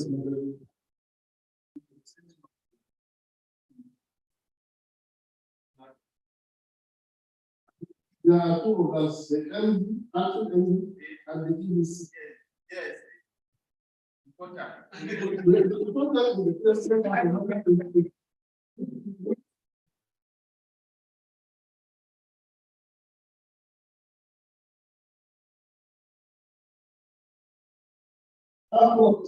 Is the executive vice chairman. Yes. I didn't say the matter because we have. But if this is on behalf of my trust, that was my question. Okay. If I complete, maybe you can send our plate to show to him. You should collaborate your center at Jalingo with our university because we have engineering department. And then if you are going to have a collaboration, I think that is because most of your I understand this. It may not end up as a since the VC is within an area. If you can relate a good meeting, let's make it good. The Jurassic will write the we'll take the letter and discuss it. We don't waste time in our business. And our slogan is ask us first. Before you go out of Nigeria, ask us first. We have such in Nigeria, either by the same by any other university. Yes, they will provide it. So please let's start action.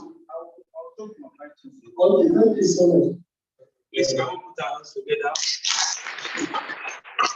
We may not really have the time to accommodate all our questions, but there was a question to the prof, which he has responded. And what was the question? Whether a European nation or union will be able to have partnership with Nigeria University. Our answer was positive. He said that there are so many of such grants that are available to every university, and that includes Nigeria University and even individuals that want to partner to make sure that we found ourselves. So the answer is possible. And you can apply. All you need to do is to apply for United Nations, and then you have yourself responded. Just like them. I just said, you know, the questions, the answers to some of the things we are going to have. We can read them privately, and you guys will have to have personalities like them here, and even online. In fact, I'm just hearing the name of Kaseri for the first time. I will not lie to you, maybe because of the profession I belong to computer sciences. But I know, so many for me to collaborate, so they are available. I know they don't be tired, they give our questions. At this point, I want to rise up as we call the photograph before we enter the next section. It's photo section time. Thank you very much for your attention.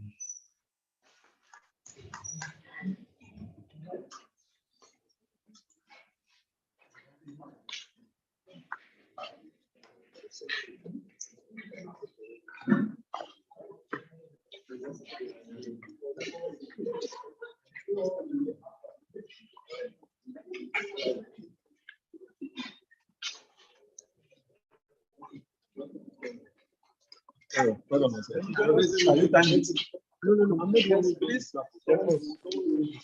Which one is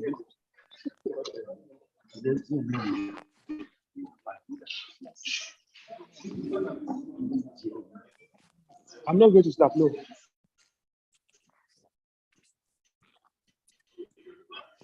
Can you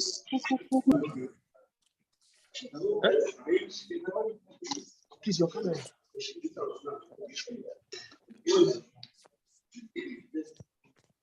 Who's taking the snapshot? Hold on.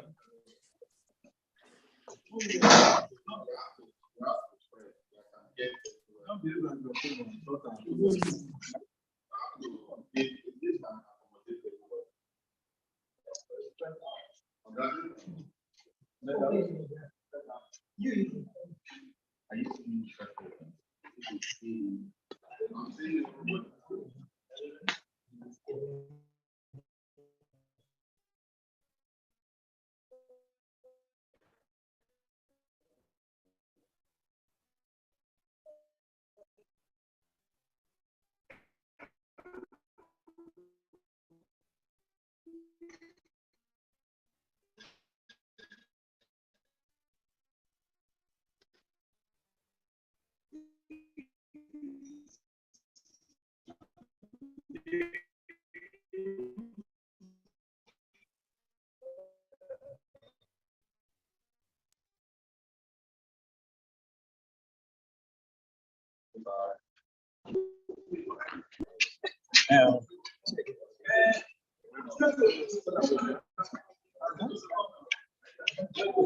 I won't go. I get by 4:30. Yes. So take it there. Come around to our side. No, you don't invite me. You don't invite me now. Abi? That's what the photo found. We are going back.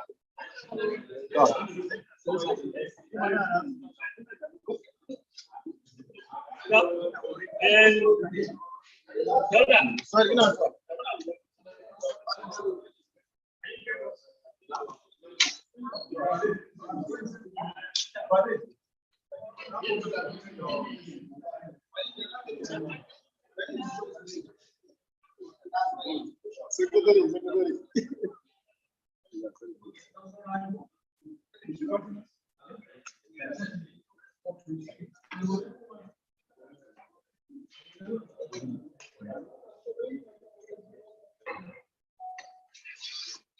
Just stay like that for me.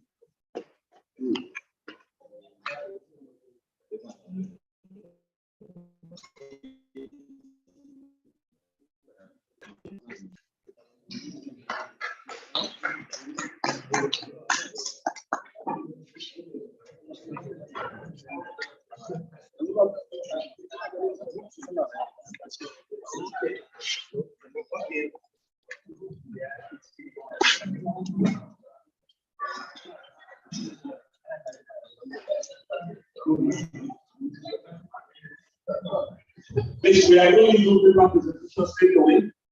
And I have the honor and privilege to introduce and welcome Dr. Sophia. So that's the once been for us to share this section of the vision. So the other will be called, and then she will be for all of us. Doctor, you're in charge.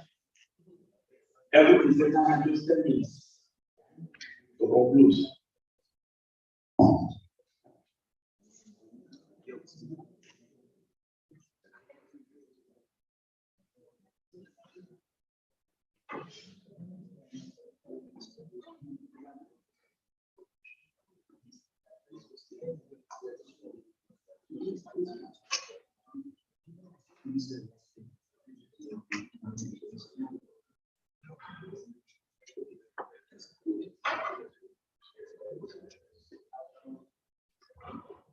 Good evening, everyone.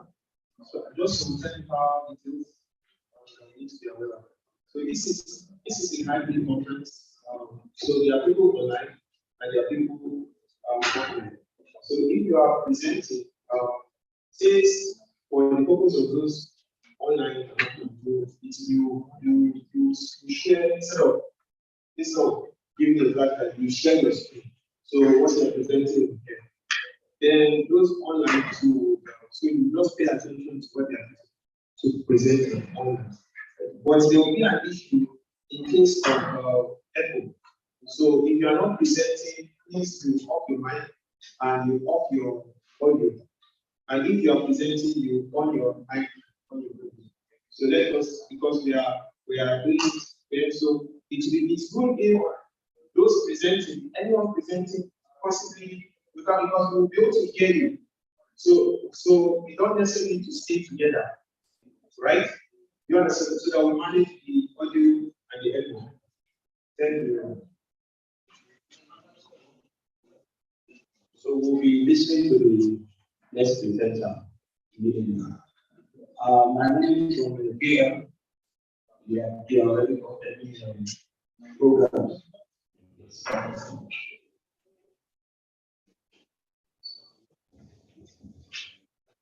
Yes, Akin.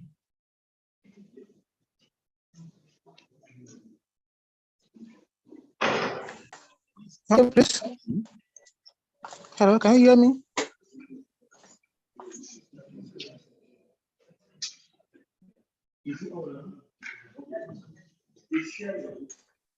Hello. Hello, can you hear me? Hello. Hello, can you hear me, please? Hello, can you hear me? Yes, we can hear you. This is Akin talking from Nigeria.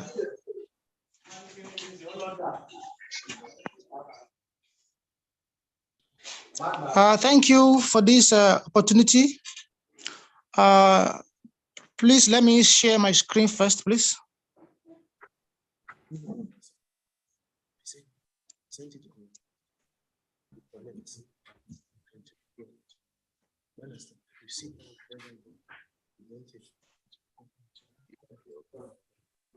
Please go ahead. Okay, yes, I'm sharing my screen. Thank you.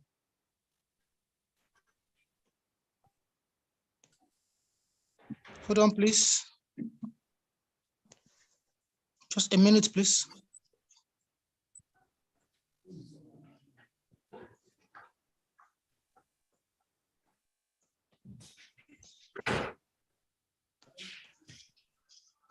Sorry, a minute, please. I'm trying to share my screen.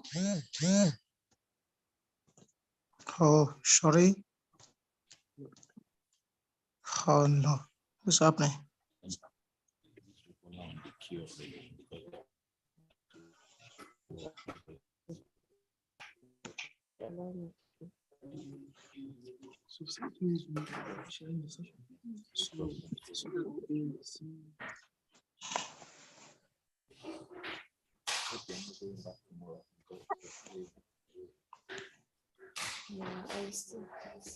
Can you see my screen, please?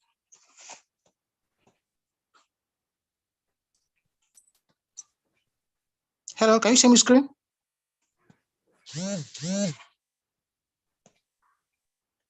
No, we can't see it. Oh, sorry.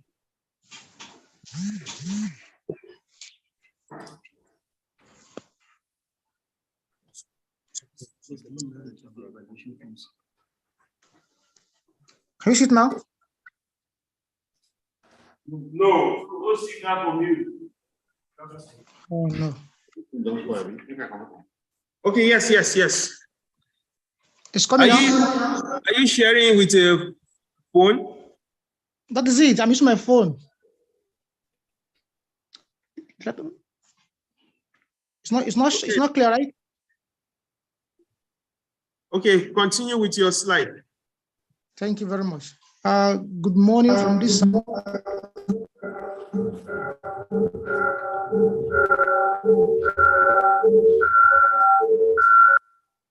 No. Shit. I have to stop first.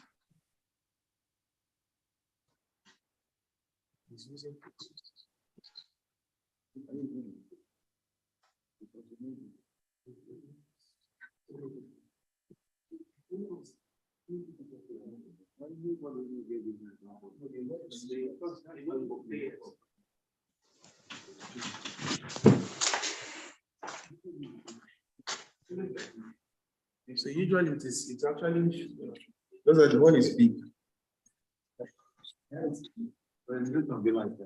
So you can hear a good see. Let me do this program.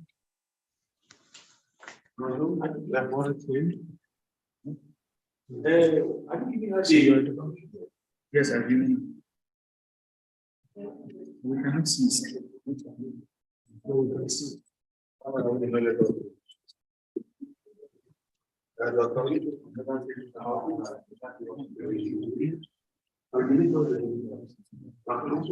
Is there any other person to present? Yes. Is there another person to present? Okay, now you lock it. Go. And still log in.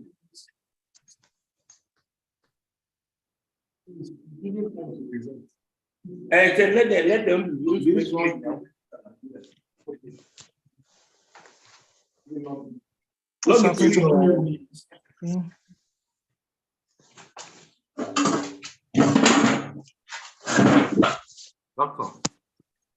No.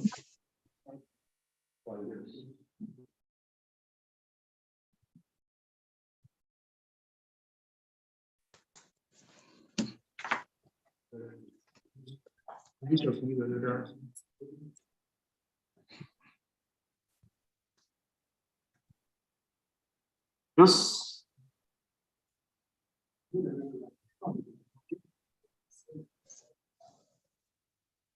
you need laptop?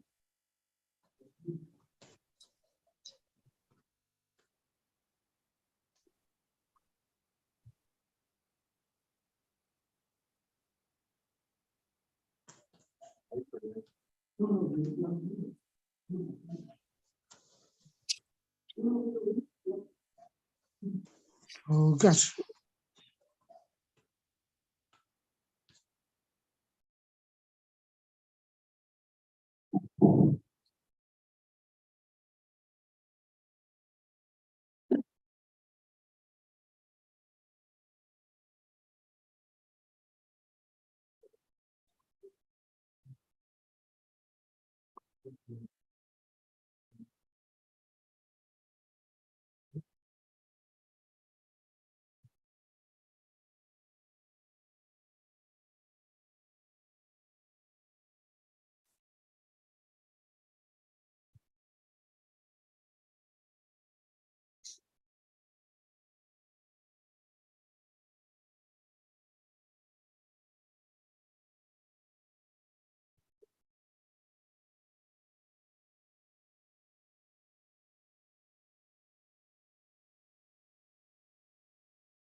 So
let's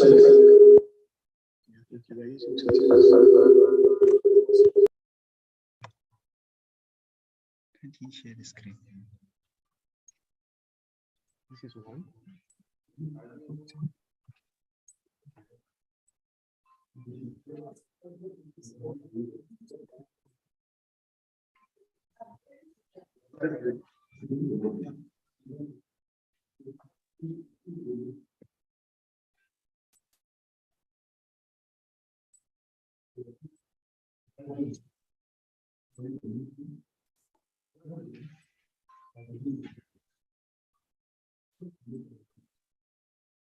Yeah, literally.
What it click that one.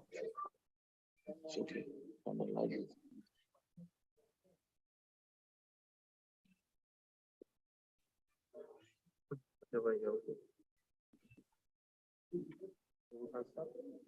Go ahead. Advise your hospital.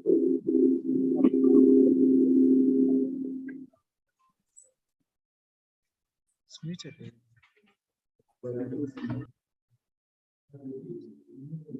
I'm here.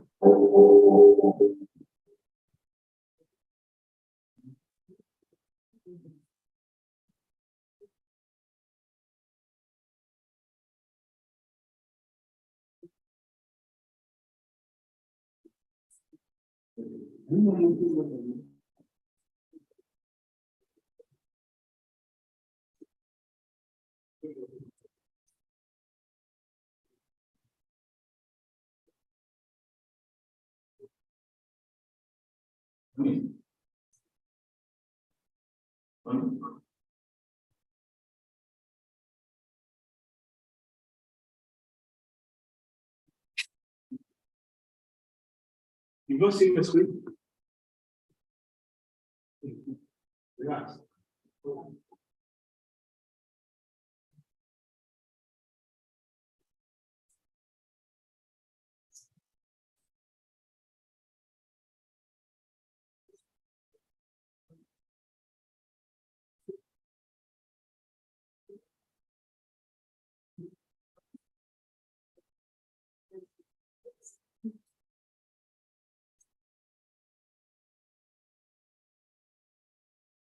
Yes, but he's having problems, so you so I just want to correct everyone. Hello. Hello, can you hear me now, please? Oh, shit.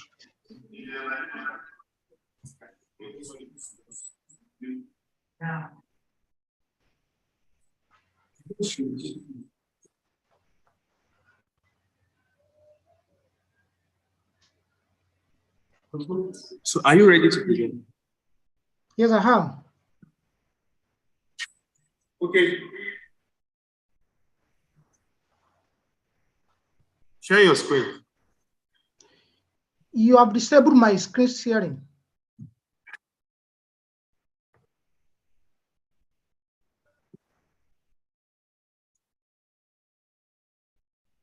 Should I try now? Okay, try again.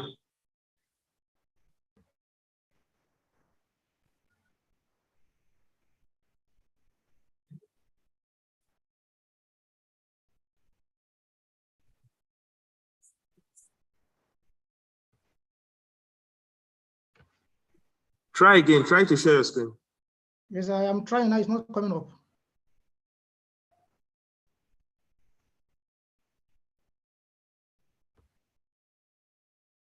Or can you wait? Then I'll get back to you. It's okay. Thank you.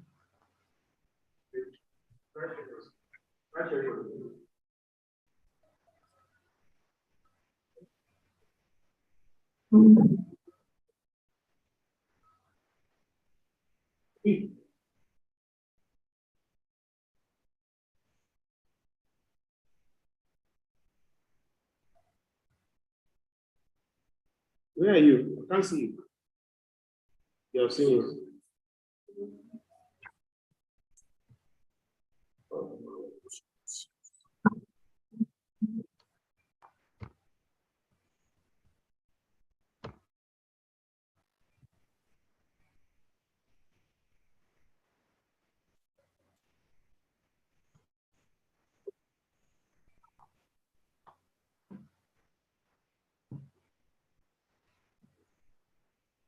What is this thing?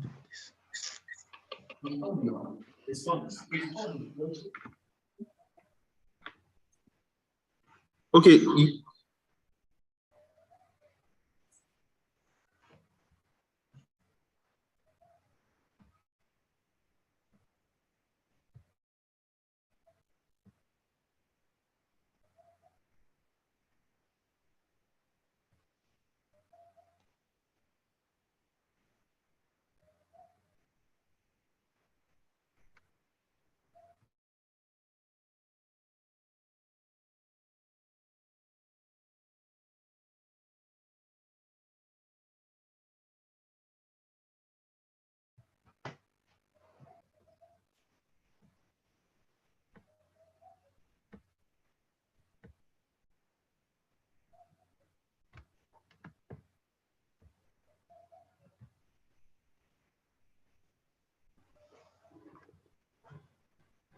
Hello?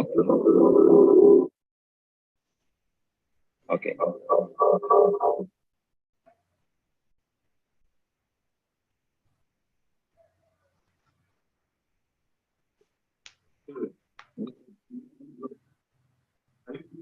No. Good day, everyone. Good day, sir. I am presenting a review paper titled Redesigning Technical Vocational Education and Training for Sustainable Economic Development in Nigeria. My name is Nzubesere Moalo, Faculty of Education, University Technology, Malaysia.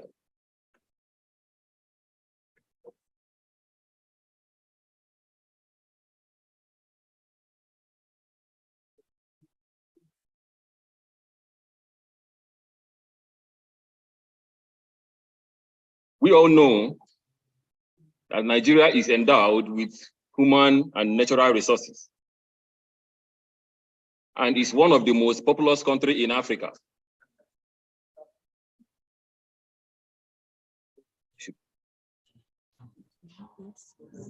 And one of the most populous countries.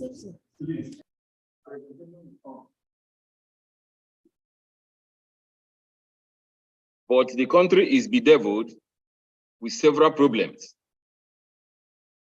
Problems that also threaten the investment environment, the economy, the chances of national cohesion, national unity, integration, and inclusion.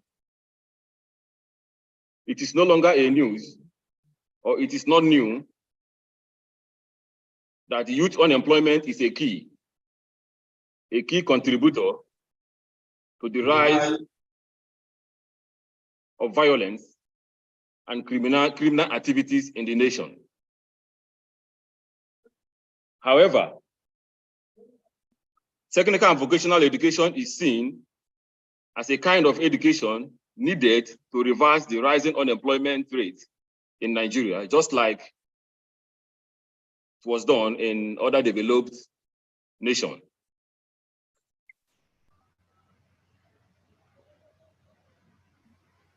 In recognition of this education,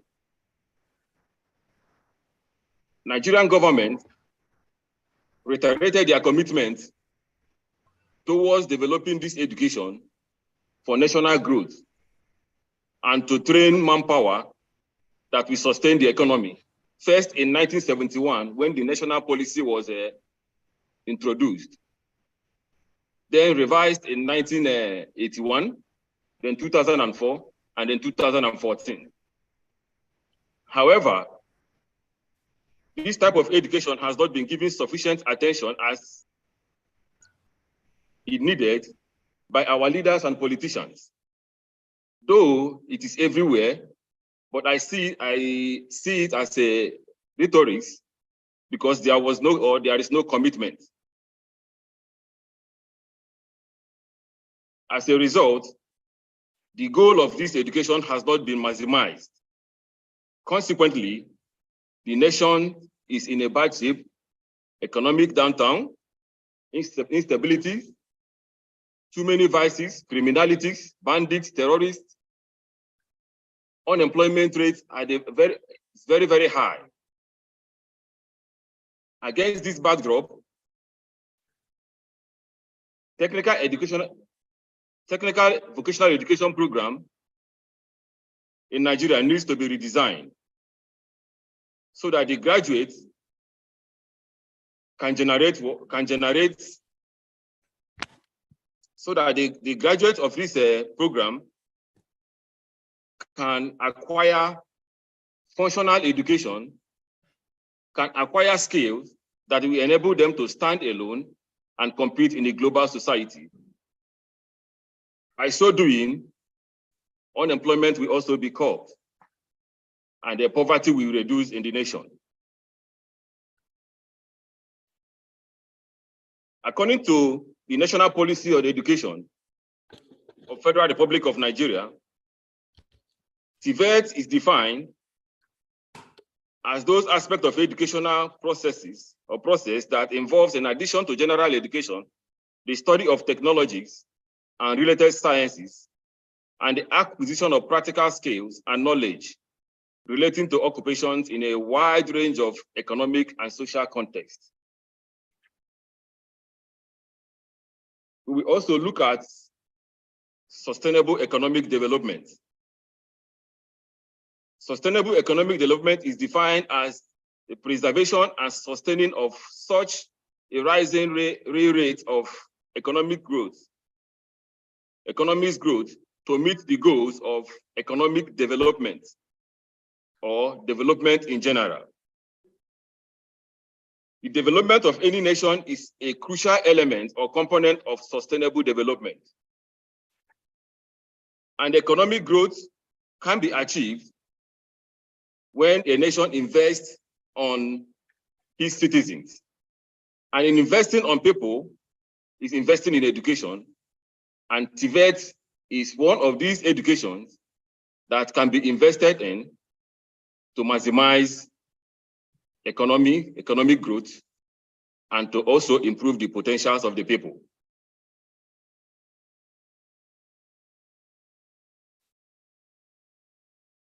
Let us look at the contemporary challenges in Nigeria.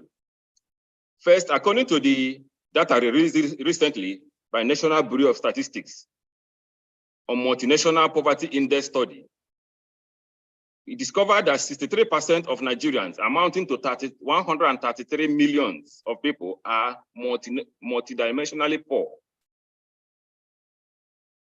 Then the rate of unemployment in Nigeria as at fourth quarter of 2020, which is still current now, stands at 33.3%.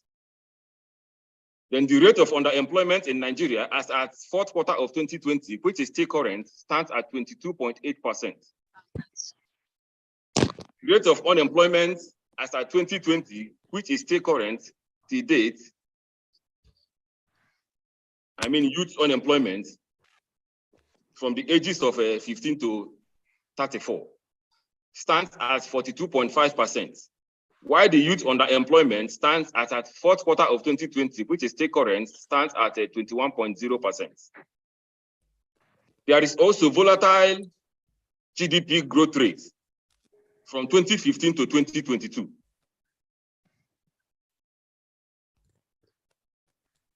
Then from the review of empirical literatures on TVET issues in Nigeria on this study, it was also discovered that graduates of these TVET or technical colleges in Nigeria lack necessary expertise in their field and are unprepared for the challenges of world of work and independent life.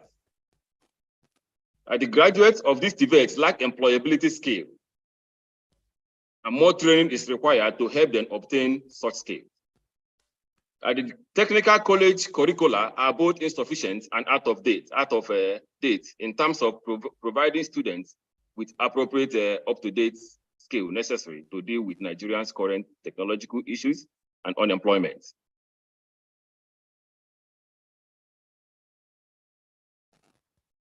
Then in redesigning TVET for sustainable economic development, TVET is a kind of education that focuses on creation of employment to keep the economy going.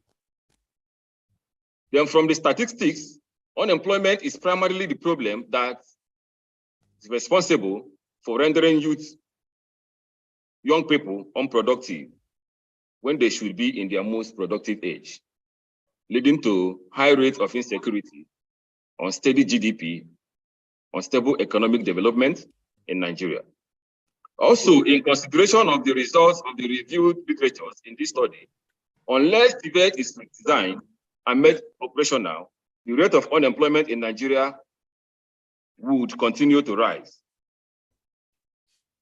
to crisis proportions. Therefore, TVET needs to be redesigned, and the following factors should be considered when redesigning TVET program with the goal of achieving sustainable economic development. One, the curriculum. The curriculum should be redesigned to meet the conventions and the conventionalities of the nascent technology, and to also meet the needs of the people, the needs of the society, and also the needs of the industry. Secondly, the industrial partnership. Technical institutions should also partner with industries in order to design their curriculum in order to exchange skills, so that when they graduate, they will also be functional and be employable. Thirdly, models of TVET program. The model of TVET we are using in Nigeria is a kind of a more theoretical. We have to push it a little bit forward to make it a kind of more practical. I'm suggesting that we use the model, a kind of a dual model, dual vocational technical education used in Germany, Switzerland, we have in Austria too, and other developed world. The fourth one is the learning facilities and equipment.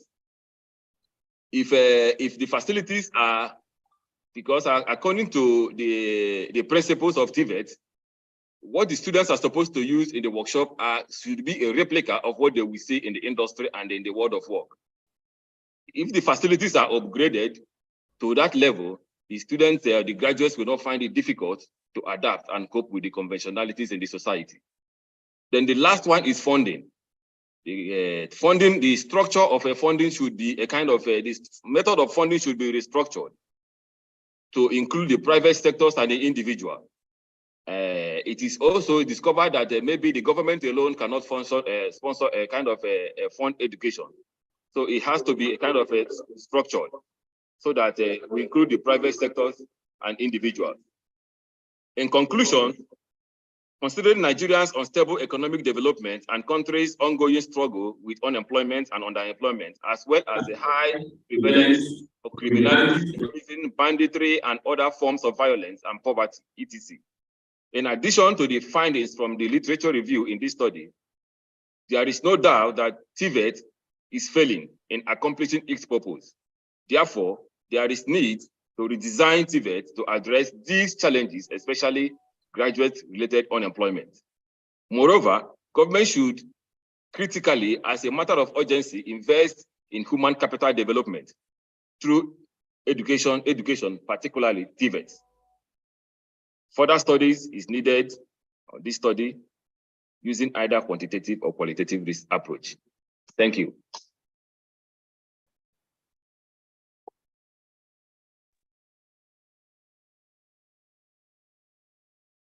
Thank you so much. Thank you so much for your presentation. Thank you so much for your presentation. I really like how you present, especially the introduction about the TVET in Nigeria. But to bring your presentation to another level, here are my humble suggestions for you. Okay. The eye contact. I believe I understand that this is an online presentation, but it would be great if you can look at the camera so that the audience looking and listening to you. It's very important in terms of presentation. And also, as you can see the slides, right? There are too many information in the slides. I would suggest maybe you can use image or tables to make it, to make it neat and easy to understand. Because most of the audience are from different backgrounds of study.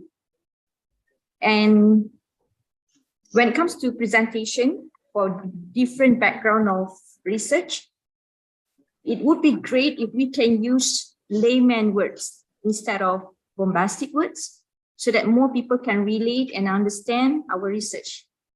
So we can have more research collaboration among researchers, universities, and more grants can be utilized.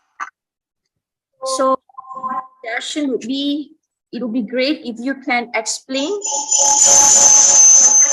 challenges in Nigeria in table. That means you put the year and the details of the challenges in the table. So it will be like, it's more flexible, and we can straight away look at the table, the challenges, the year, and maybe the output or outcome.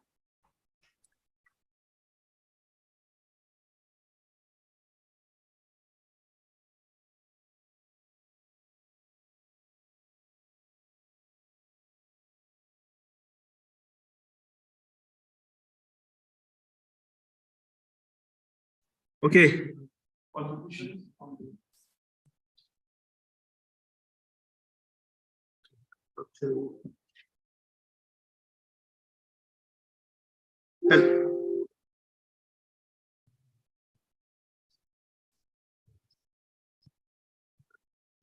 Dr. Hakim, Dr. Amin Hakim, if you can hear me, please. Yes, I can hear you.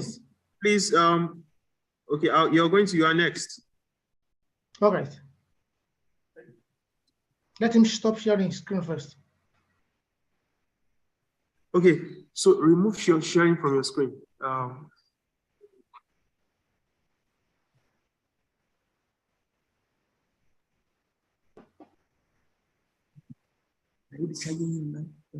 Yes, yes. Let's travel together for the. No, there's no. It's, remove. Stop sharing your screen. Please stop sharing, please. I can share. Same share.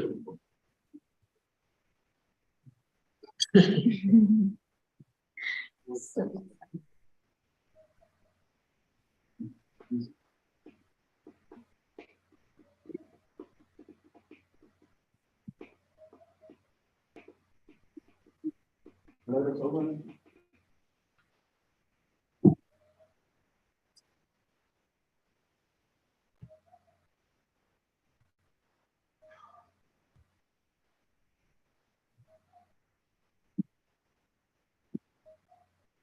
you hear me? Dr. Yes, Ahmed. Okay. Yes, So please share your screen now. all right. Host disabled attendees screen sharing. Okay. Since somebody has already started, let me just register. Okay. You have disabled my screen sharing. Okay, try again. All right. Still the same thing, sir. Host disabled attendee screen sharing. Try again. All right, sir. Yes, I think it's okay now.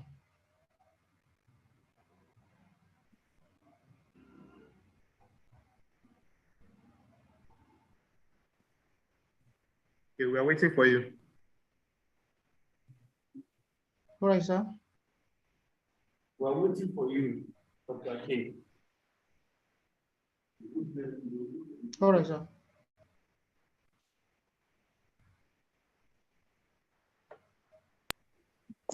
Dr. Kim, we're waiting for you.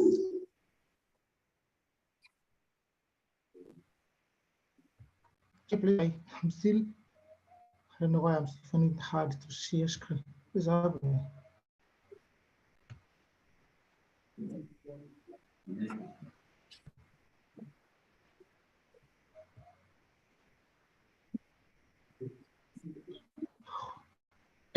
Najib, can you tell him to send the slides to you?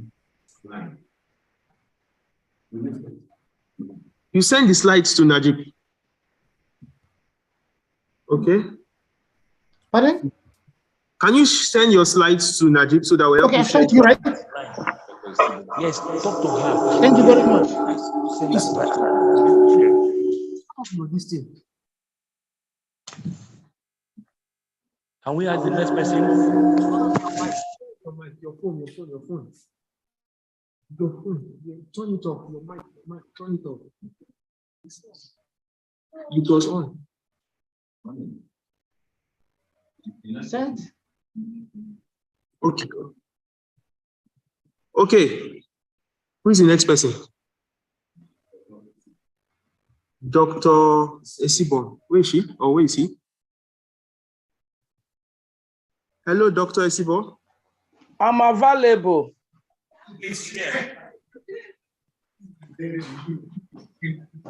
Come on. Please Okay. share. Don't worry, I'll tell them here.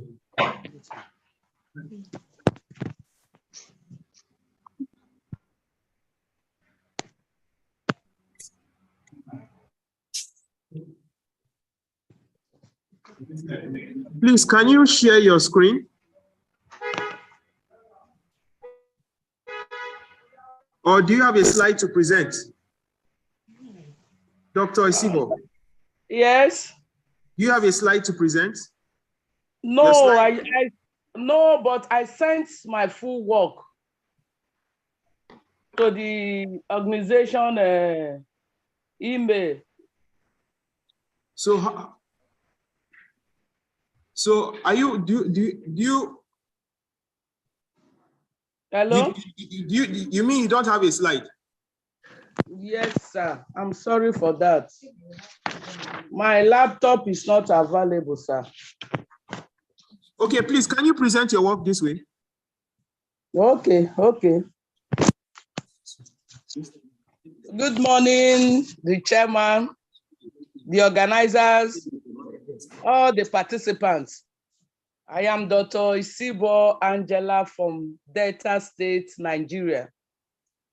I'm presenting my topic, my paper titled Entrepreneurial Skill in Home Economics, a tool for hardship and unemployment reduction in post-pandemic era in Delta State. Introduction. Unemployment. Please call back your topic again. Wait, now let her. I'm talking to her. Why is all this fight? Entrepreneurial skills in home economics. Okay. A tool for hardship and unemployment reduction in post-pandemic era in Delta State. Hello, sir. Hello. Yes, you may continue. Go ahead with your presentation. Okay. Unemployment in Nigeria has been a source of great concern to individuals, the government, and everybody. It attends consequences that have put the nation into danger. When we are talking about unemployment, it is a situation whereby individuals don't have what they are doing. And with this, it leads to different crime in Delta states.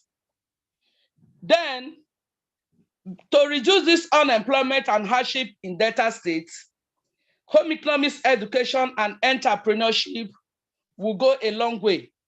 Home economics education is a course that is interdiscipline. It is a field that studied various marketable skills that can ensure self-reliance and employment. It makes one to be employed, self-employed, after studying home economics. Not only that, home economics as a field of study is concerned with strengthening individuals and family by providing functional knowledge and skills. TACO 2016 up that home economics education is a means through which the individuals might be led to a stronger growth and development. Home economics education can also be seen as a solution to many problems facing individuals, families, community in Delta State.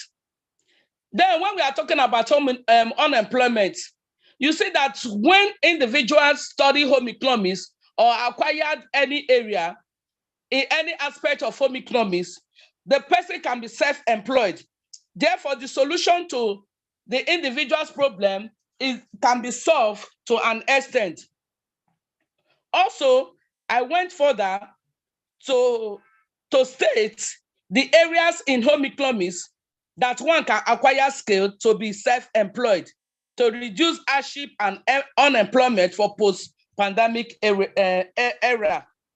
The areas of home economics are food and nutrition, clothing and textile, home management, child development. And in these areas of home economics, we have different aspects that individuals can acquire a skill that can make the individual to be self-employed. So I want to take the areas one by one, the areas which individual can acquire skill. I want to start with food and nutrition. As an individual under food and nutrition, you can acquire skill in catering services, restaurant management, bakery, bread making, snacks, cake making, and so on. Then in clothing and textile, an individual can acquire skill in fashion and design, dyeing and batik making, embroidering, crocheting and knitting, equally weaving. Then in the area of home management, an individual can acquire skill in laundry and dry cleaning, housekeeping, soap making, body cream production, raw cleaning services. Then in the area of child development, an individual can acquire skill in nursery management, daycare centers, but babysitting, children's clothing, merchandising. While in the area of interior decoration, an individual can acquire skill in event planning and decoration, interior decoration, and making of craft. You see that if individual acquire skill in any of this area, the individual will be self-employed. You don't need to look for a white-collar job. So these are the areas where individuals need to acquire skill for training, to boost the family income, and also to divert this insecurity. Then, based on the paper, the following recommendations were made: that entrepreneurship education should be given a more practical orientation rather than theoretical knowledge. 2, entrepreneurship education should be made compulsory at all levels of education to prepare scholars for self-employment. Undermining the level, right from primary school to tertiary institution, home economics education, the government should make home economics education as a compulsory subject so that individuals can acquire skill, so that at the end of graduation, even if the individual don't have white-collar job, the individual can be self-employed. Also, training and retraining should be encouraged to enable entrepreneurs move with the time. You know that times are changing, and we are in a global world. So training and retraining should be encouraged to enable entrepreneurs move with the times by attending seminars and workshops. Not only that, home economics teachers should be encouraged to attend seminars and develop themselves through training and conferences. You see that because times are changing and because of the current trends, home economics lecturers or teachers should be encouraged to train themselves and to attend seminars. The institutional management should ensure that students participate in industrial work experience effectively, as this will further expose them to the nature of work that will be of benefit to them after graduating. Also, provision of adequate resources matters by the government and NGOs on educational matters, and also individuals for effective implementation of entrepreneur education. 2 minutes more, ma. Yeah, you said? More, 2 minutes more. Okay. Lastly, the provision of a well-equipped laboratory is imperative for helping the students to develop creative talent. You see that in some schools, they lack equipment. They don't have the adequate equipment to teach this subject effectively. So I'm of opinion that the school laboratory should be well equipped, whereby the student can be taught effectively. Thank you.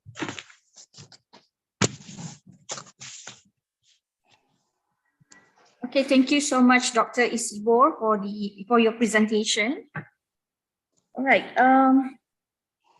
I understand that in Nigeria, there is a high level of food insecurity for the past of 4 decades as a result of neglect in food production, when oil has become the major export product, and because of the adoption of neoliberal economic policies, such as the devaluation of Naira, trade liberalization, and so on. So how your research can tackle this issue? Because we cannot see the importance of the research in terms of this food insecurity and hunger experience in Delta State, because maybe there's no slide, so it's not clear enough. So maybe what you can share with us, how your research can tackle this issue. You see, when we are talking about food insecurity is the process whereby individuals don't have access to food. They don't have access to food. But you see, from this research, if the work is well published in peer-reviewed journals, you see that when people get access to the research work, they will now find solution to food insecurity, like engaging in farming. They engage in farming. And also the government will know the area where they will touch to make individuals have access to food, especially in Delta states. Nice. So what are the outcomes from this research? What are the outcomes? Please let me get you, I didn't get you clear. I mean, do you have any outcomes from this research that you may suggest to your governments or so on? Yes. The outcome of the research is that there are some recommendations that I made. Mm-hmm. The recommendations that I made is that, one, the government has to, the major problem is that the government has to equip our lab. They need to train and retrain home economics teachers. You see that when they are trained or when they are retrained, they will have the knowledge and they will pass the knowledge to the graduate or the student that are still in the system. Thank you. Thank you so much. I really appreciate your noble words. Yeah, Dr. Isibor, it's very, it's very noble words for the Nigerians. Thank you so much, Dr. Isibor, for your presentations. Thank you. Thank you, ma'am. Thank you so much. I'm going to put our hands together for Nigeria. Thank you very much. As we go on to. Thank you, sir. Aisha Ahmed, please, can you share your slide? She'll be presenting paper on relationship between political knowledge and civil servant perception, and on Nigerian federalism among both state civil servants. Mr. Aisha, please. What's your user? What's your name? Aisha is Aisha. Where is she? Can't see her. You have not logged in? Use your link.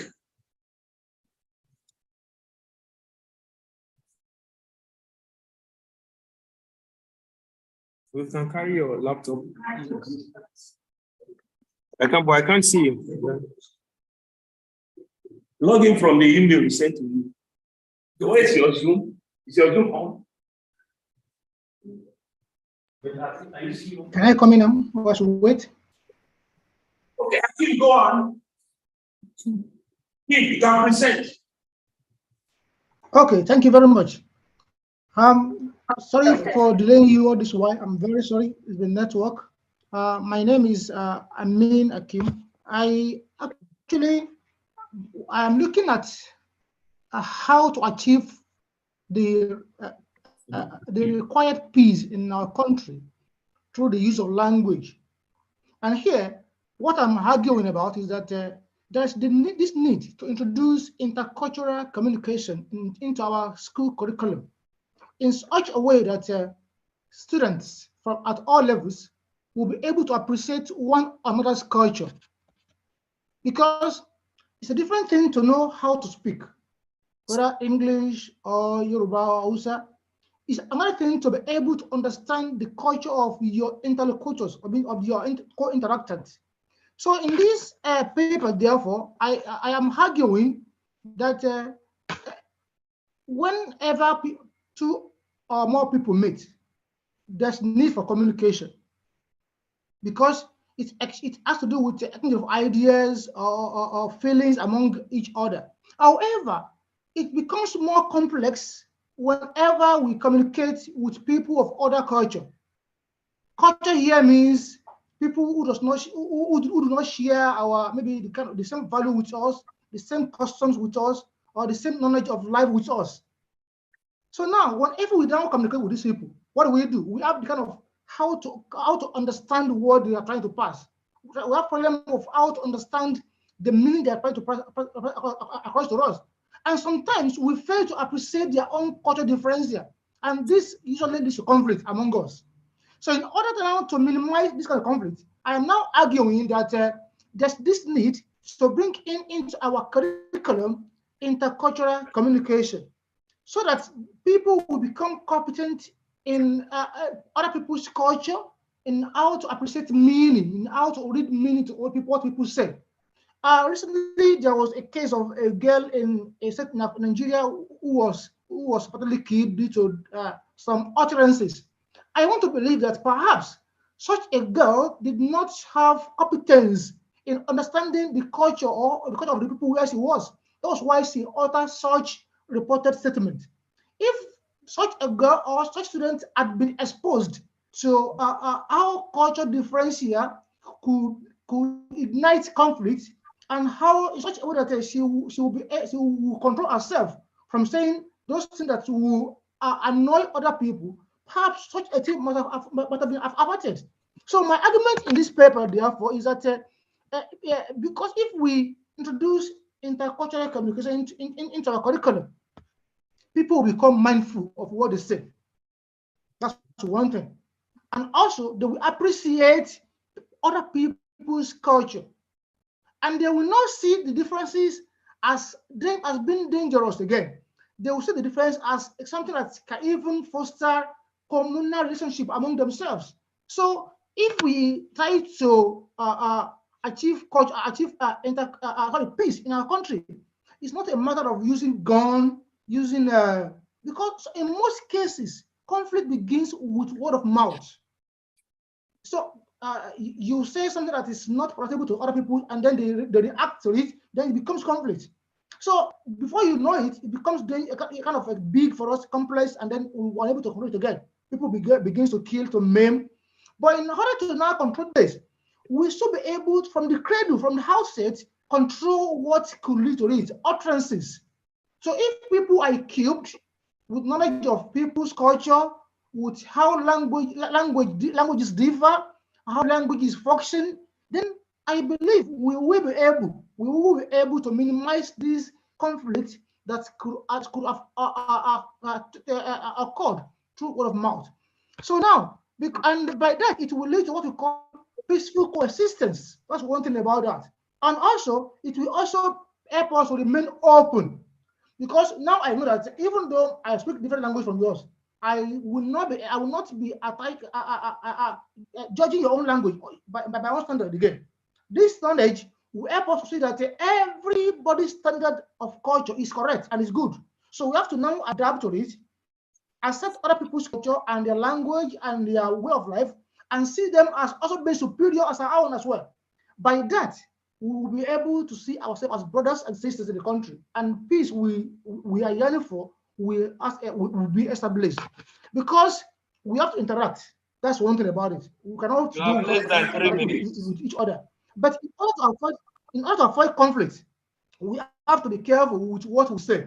And this knowledge of intercultural competence will help us to become to have what we call interculturality.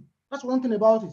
So in conclusion, therefore, this paper is arguing that stakeholders in Nigeria should find a way of incorporating intercultural communication into our knowledge, into our skill, into language skills, whether English or whatever, so that people in the country or interactants will be able to see that the differences between them is not as big as they make them to appear.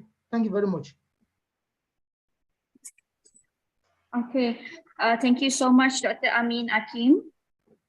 So let me recap from your presentation. Intercultural communications refer to the communication between two different cultures. Intercultural communication, which is symbolic, interpretive, transactional, contextual process, which people from different cultures share or create.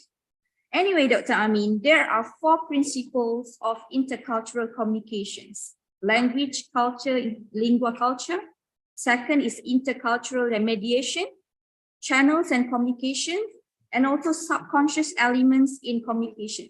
So my question would be, what are the focus principles of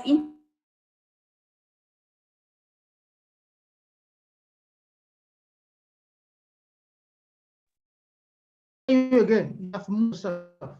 Okay, what did you ask, please? You didn't listen to me? Hello? No, it was muted earlier. You muted yourself earlier.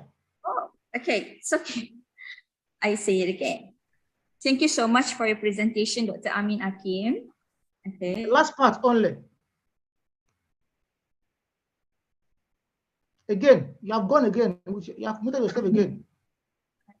Sorry, hold on. You are muting yourself to open. That's why. Okay, it's 30 minutes. It's okay. I will repeat again, yeah?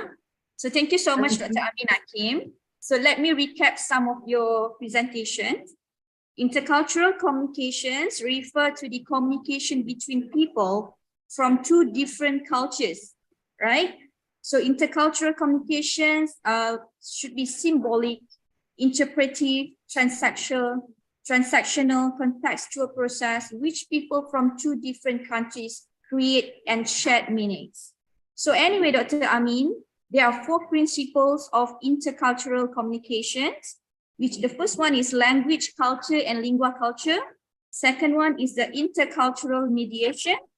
Third one is a channel.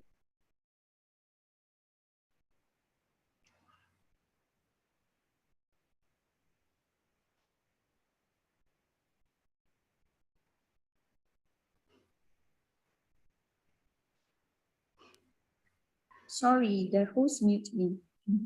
Okay, anyway, Dr. Amin Hakim, there are 4 principles of intercultural communications. Okay, the first one is language, culture, and lingua culture. Second one is intercultural mediation.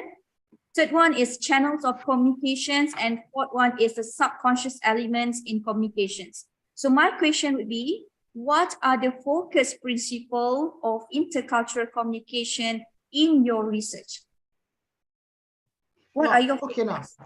My point here actually now is not teaching intercultural communication now. My point in this in the paper is that we should find this innovative way of introducing this concept into our curriculum, language curriculum, so that students can be taught, can be prepared ahead of, because Nigeria is a complex country. We have more than 5 foreign languages.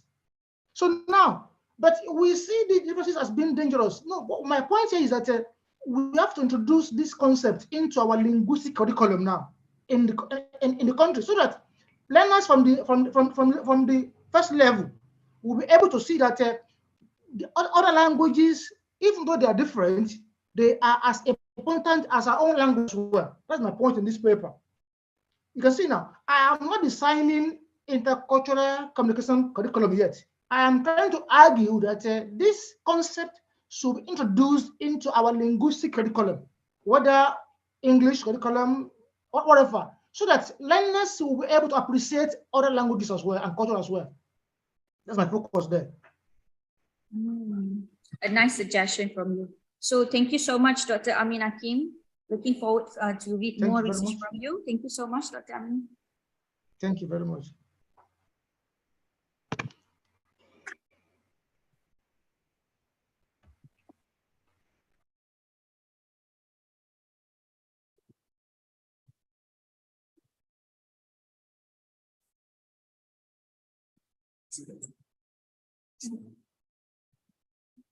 Finish, right?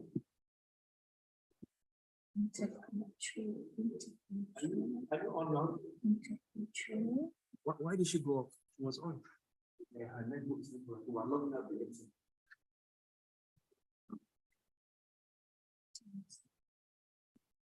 Is it on now? Someone is asking if there's an attendance. Is it online attendance? Online attendance. Sure, we have it.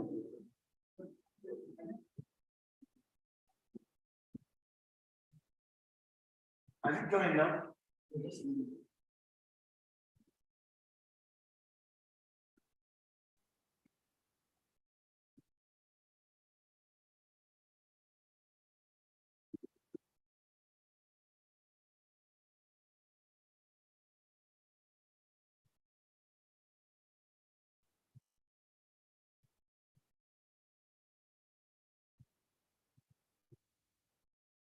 Who is left to present?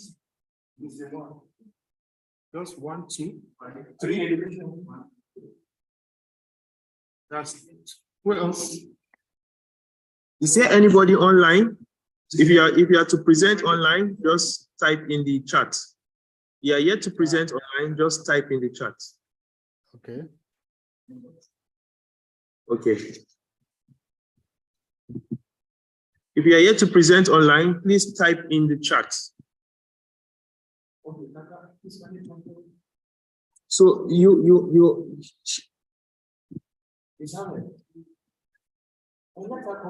If you want to use it.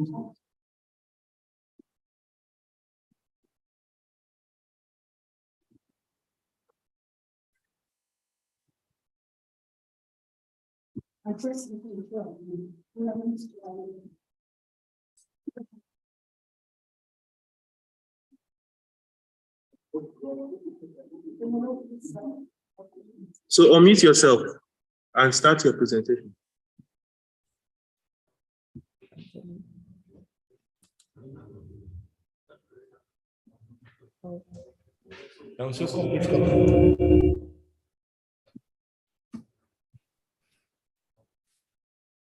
I was disabled.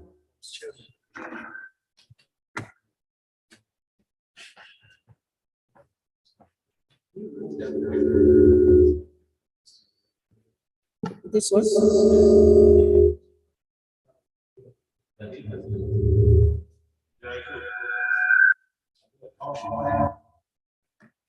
Try again.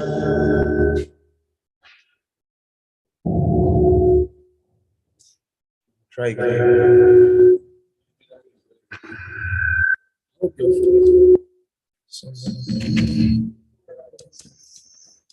I'm still disabled. I'm still disabled.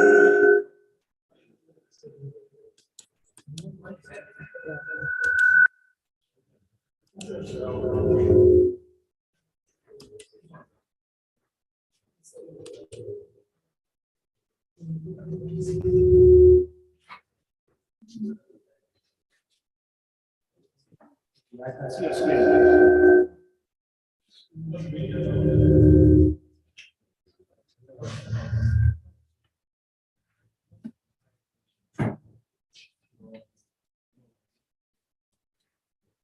All right. Can I say it? Chairman of the convocation, conference organizers, our special guest of honors from Nigeria, my lecturers here present, and my colleagues. Assalamu alaikum. Good evening. I am Aisha Ahmed Aliyu.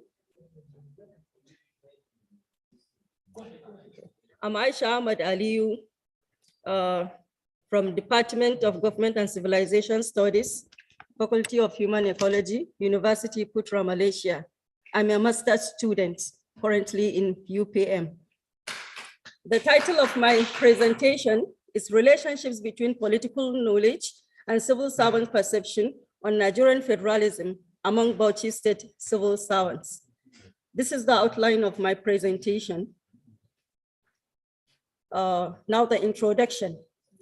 Federalism is a system of government whereby both the powers of lawmaking, execution, and interpretation are shared between a central government and other component levels of the government. Component levels of government may be in form of regions, states, cantons, local government, states, etc. In the African context, Nigeria is one of the countries that strongly entrenched federalism as a system of government with 3 tiers. With 3 tiers, the federal, state, and local governments. Now, the concept of political knowledge in the context of this study is referred to the political attitudes and behaviors of the civil servants towards Nigerian federalism.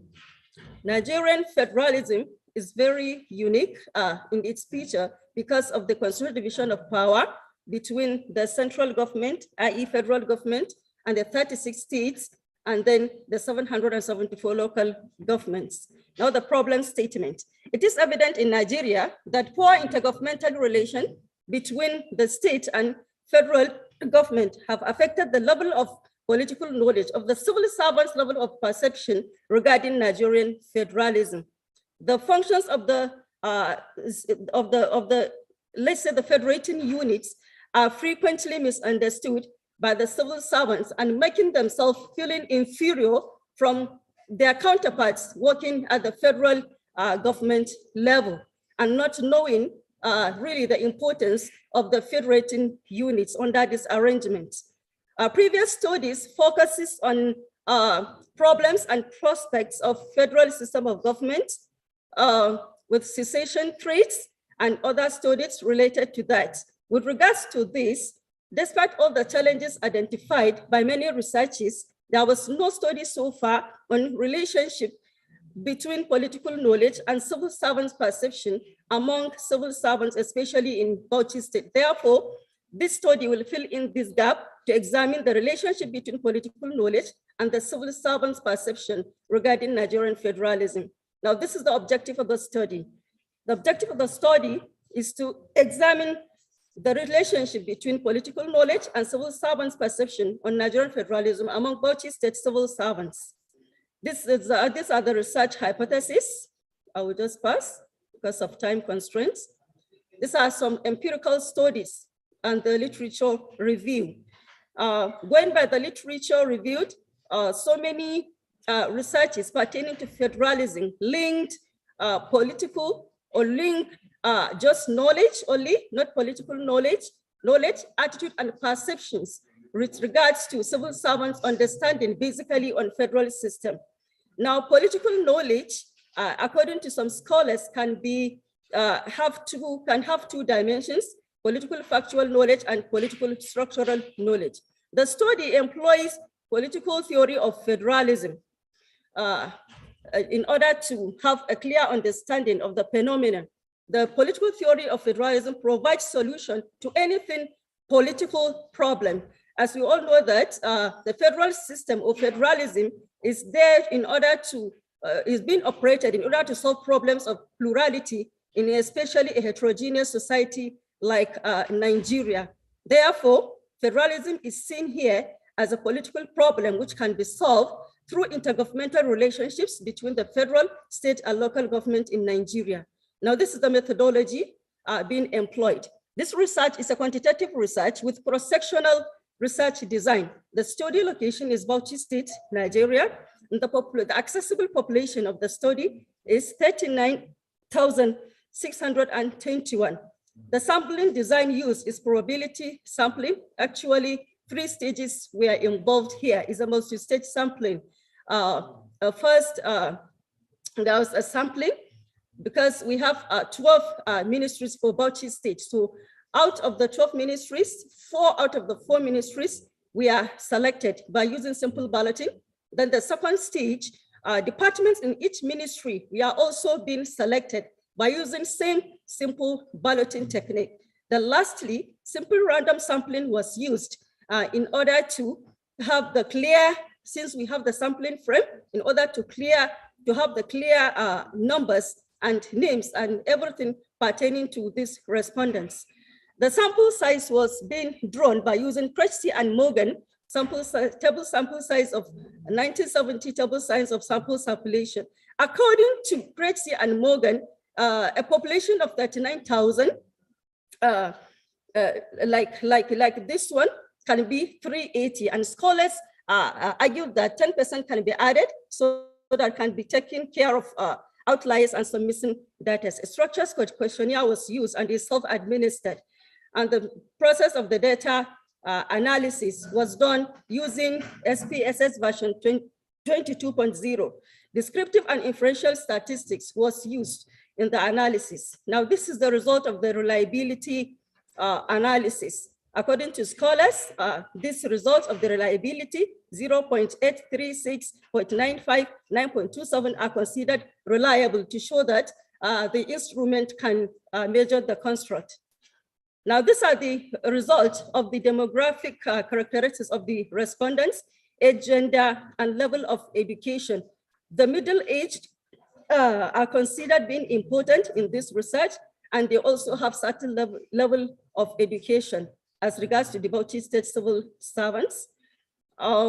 Basically, some scholars like Kehinde et al., they say that majority of the respondents belong to the middle age group in their own studies. Therefore, they regard it as an important factor representing the physical strength to perform a task in the physical disposition to imbibe behavioral change. Therefore, the concept of political knowledge can help them now in getting more ideas and maybe getting more understanding about federal system of government in Nigeria and its importance. Now, this is the result of the level of political structural knowledge.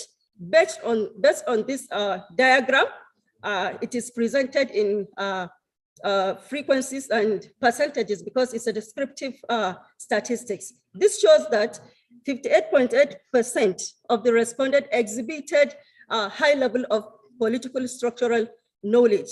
And scholars like Kapini and Kita says informed citizens have higher capabilities to respond to changes in their political environment. Now, this is the result for political factual knowledge. For political factual knowledge, the result here shows that 63.6% of the respondents exhibited high level of political factual knowledge, which is even more than the result having for the political structural knowledge. This is to show that they have knowledge of factual political happenings in the system more than that of the structure of federal system of government. Now, this is the result for the level of their perception towards Nigerian federalism. About 67.7% exhibited to have good knowledge about or good perception about Nigerian federalism. This is in line with the discussion of some scholars that having good knowledge of a system of government give the civil servants clear understanding and make them become more receptive to the changes in their environment concerning the system of government. Now, this is the result of the correlation. Pearson product moment correlation was used to analyze this particular objective. And this is showing the result of political structural knowledge and political factual knowledge being related on perception of the civil servants on Nigerian federalism. This shows that the correlation weight value of 4.82 has for political structural knowledge, and the p-value shows that is confident or is significant at 1% confidence level.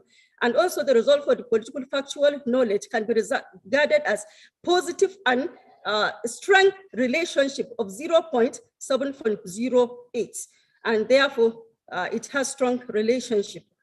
Based on some discussions of our scholars here, it is asserted that the analysis indicate that independent factors of political, structural, and factual have favorable and significant association with the dependent variable, which is Nigerian federalism.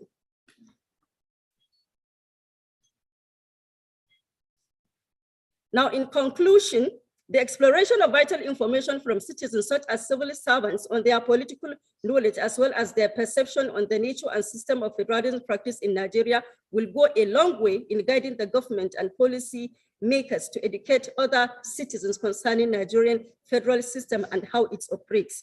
And the study further shows that there is positive, significant relationship between political factual knowledge more than the political structural knowledge. However, the study has expanded the body of knowledge in the area of federalism by using political knowledge construct to examine the level of perceptions of the civil servants regarding Nigerian federalism, which can be used in theory development and further debates. As many researchers pertaining to political knowledge, we are basically directly on democracy and not federalism. Studies are not being related to federalism as a system of government, but rather built on democratic ideas only, election, participation, the parliament, and etc. Therefore, going by this, there are some recommendations here. I'll just maybe go through one because of time. it is recommended that federal government of Nigeria may take advantage of the outcome of this study that revealed higher level of political factual knowledge by the Bauchi state workforce and design a national policy program on federalism rebranding or rebranding program where civil servants will be used in enlightening the citizens about government policies, programs, and how the practice of federalism is operated in the country. Recommendation for future use can be done maybe by other dimensionality of political knowledge, not the political structural and factual knowledge by some other scholars. Terima kasih.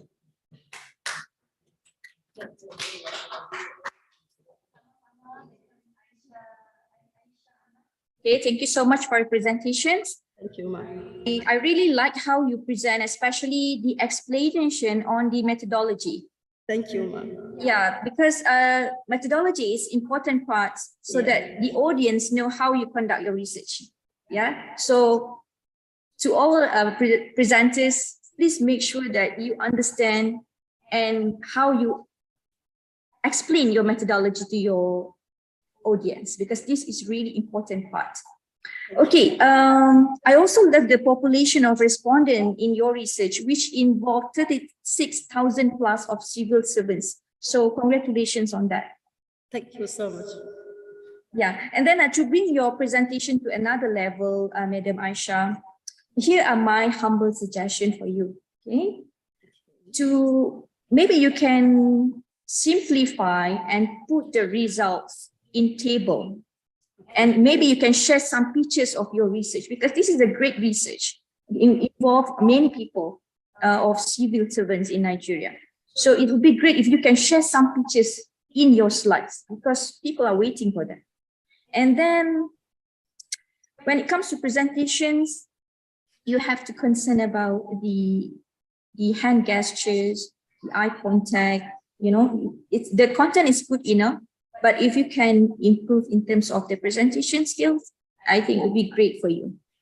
And yes, so my question would be, what is your suggestion for your government? Okay, because just now you mentioned about your suggestion for further research, right? So I would asking you, what is your suggestion for your governments in terms of this issue?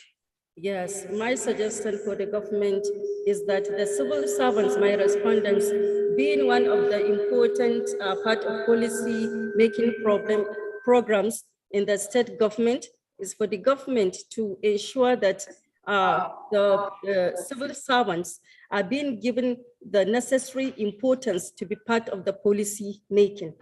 And that's at least can enhance their understanding of the federal system of government in practice, and know that the state as a federating unit is also equally important, not only dominating factor of the center that is being affected by their level of perception. Nice answer. Thank you so much, Madam Aisha Ahmad, all the way from UPM. Thank you for coming to UTM. All right, thank you. Thank you for joining this conference. Thank you once again. Thank you so much. Of the beautiful one. I thought women are so tired that they will not be able to start. Thank you, ma'am. Thank you so much. We'll call on speakers. It's connected. Share. Okay.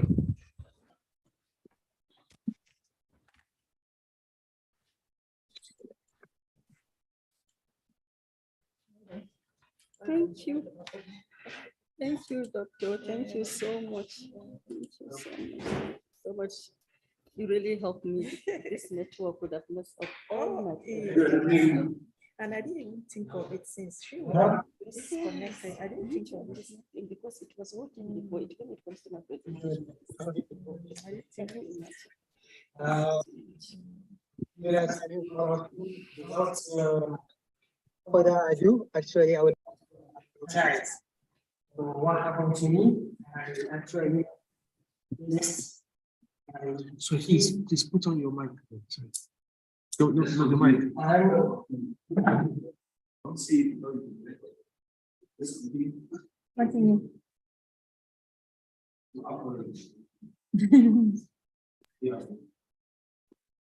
Okay, I would like to share with each and every one of you the preliminaries of our paper, because the details actually is inside my flash. The topic of our paper is humanized leadership model post pandemic era, and it's from Faculty of Social Science and Humanity of this prestigious university, that is UTM. Actually, we divide this paper in 3 categories. Number 1, the topic. Number 2, the methodology. While number 3, result, discussion, and conclusion. Under introduction, we try our possible best to define all the concepts of our topic. And also, we try to mention the main objectives of our paper, where we explain that aims and objectives of this beautiful department is our major concern, because we like to excavate the, what you call it, passive development that exists in this faculty itself. Then coming to methodology, the nature of our research necessitates us to conduct qualitative research methodology, where we decided to conduct interview with former and the present deans of this faculty. We go there, we meet 2 of them. Number 1, Professor Muhammad Shukri and Professor Suhaila Binti Nasir. They actually create fantastic atmosphere for us in order to enable us to open our mind to ask them very relevant questions related to our topic. They give us very good information.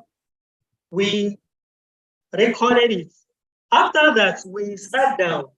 We categorize the data collected from them, and we start analyzing them using NVivo software. Then the last part of our paper is results, discussion, and recommendations. We find a lot of results actually. That is, if we borrow the leaf from this beautiful faculty and reflect it to other faculties, actually the good leadership will thrive all over the faculties. We gain a lot of findings, among which number 1, empathy. Number 2, humanities. Number 3, and honesty, among others, are the main keys for human-centered development leadership. Then last part, we recommend so many recommendations related to this beautiful faculty. Lastly, we conclude. Thank you very much for giving me this opportunity to attend or to participate in this beautiful conference. Thank you. Thank you so much, Mr. Jamilu Sabo, for your presentations. I really love your topic, human-centered leadership in the post-pandemic era, lessons from the Faculty of Social Science and Humanities, UTM. So this is just a general question for you. In terms of the many elements of the human-centered leadership in the post-pandemic that the deans shared previously with you and your team, what is the most important element that you see as yourself, what is the most important thing in human-centered leadership? Your own opinion, Actually, there are many, but as you said, the most important is honesty. Honesty. Yeah. Whenever a leader becomes honest, actually everything will go smooth without any obstacles. So when we find this one, we try to relate this finding with other researches. So actually we painstakingly bring out some important elements concerning this. So yeah, so you think honesty is the most important elements as a leader, right? Okay, thank you so much, Mr. Jamilu. Thank you for your presentation. It means a lot to us, especially me as a teacher. Okay, I also see that human-centered leadership is very important. So yeah, thank you so much for your presentation. Thank you so much. Thank you.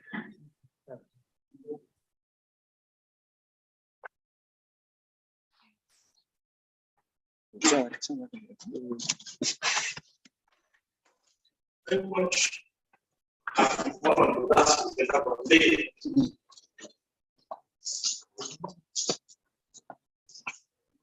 Michael, is it yes?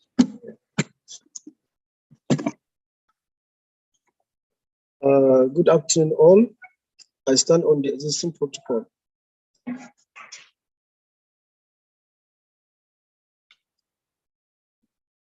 I want to share my screen, but the host has disconnected me. Please go ahead.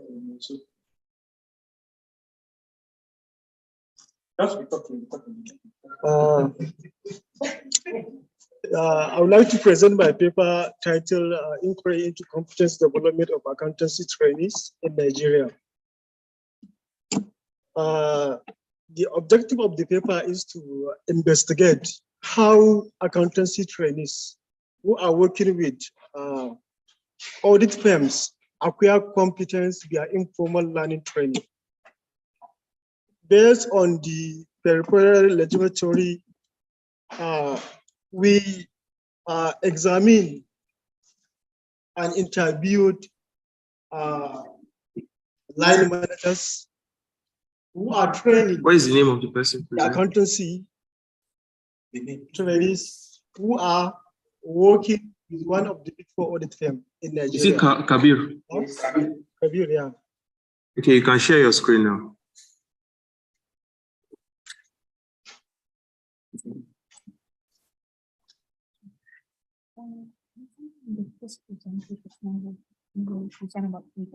What is the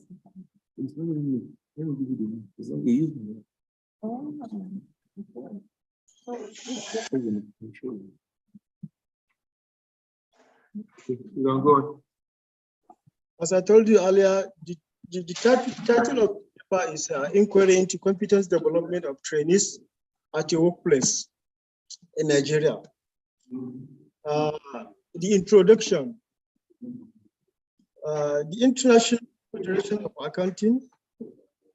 Accountants recently published the most recent international education standard, ICSESS, which has taken effect in 2021, aiming at increasing the information and communication technology and other competency requirements for the initial professional development of aspiring accountants all over the world. Okay, is this your point?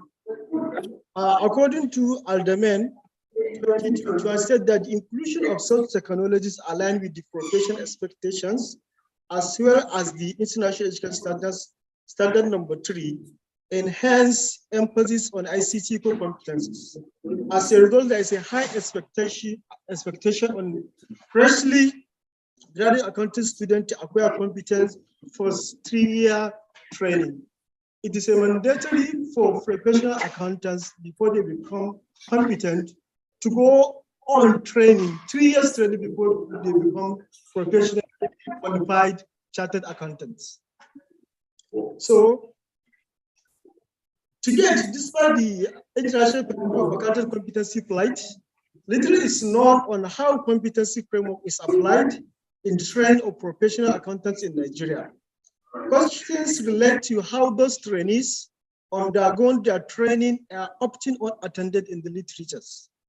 Why, with a particular relevance to their immediate supervisor's commitment to training them. However, Inquiry into competence development will shed more light on how competence development usher trainees to keep pace with overarching demand for new set of skill in accounting profession. This paper aims to investigate line managers' commitments toward informal training of graduate accountancy trainees who are working for one of the audit firms in Nigeria, who are aspiring to become chartered accountant in the future in one of the 3 accounting professional bodies: Association of Chartered Certified Accountant, that is ACCA, and the Institute of Chartered Accountant of Nigeria, ICANN, and Association of National Accountants of Nigeria, ANAN.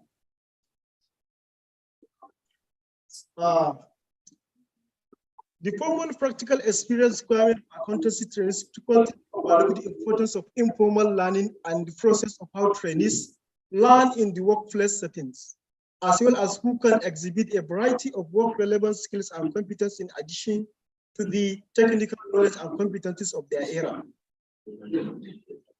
The study purposely sampled line managers who are supervising aspiring professional accountant in one of the audit firms operating in Nigeria. The line managers are professional members of ACCA and ICANN, serving their career in an audit firm.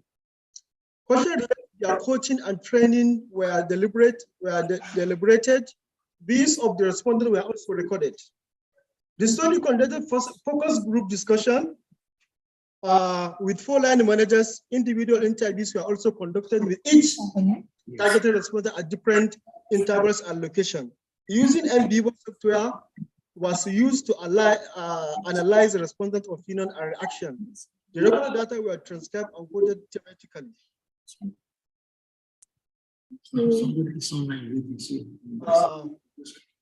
Our findings: discussion reveals that most of accountancy competency development depend on their personal attributes and commitment to learn skill whilst on the job training. The interview session further reveals that developing competence is closely tied to one's personal trait of knowing in action. While working closely with more experienced supervisors in the professional settings, the more closeness a trainee is with the supervisor, the more the learning agility, thus the more experience the training becomes. However, experience of the supervisor is inversely related to the success or otherwise of the trainee learning experience. This effect has largely on the personal behavior of trainee. In conclusion, lack of attention given to the competence development hinders the best way possible to harness the best art of practitioners and stakeholders to see professionals by qualification and those by competence. Identifying this distinction by their ability to perform tasks with accuracy will justify how competent they are and how and where those skills are being acquired. Albeit, the acquisition and ability to display skills in the practical domain largely comprise a considerable amount of time to practical knowledge and skills, which may be best learned by working alongside more experienced practitioners in a workplace. Thank you very much for listening. Yeah. Thank you so much, Mr. Kabir Ibrahim. Thank you also for your suggestions in order to have competence development of trainees at workplace. I would say that it's a good recommendation and suggestion from you, because we can apply it to our workplace as also, so that it will become a good place to work. Yeah. So thank you so much for your suggestion. Thank you so much. Thank you once again. Thank you so much. Can you put our hands together for him, please?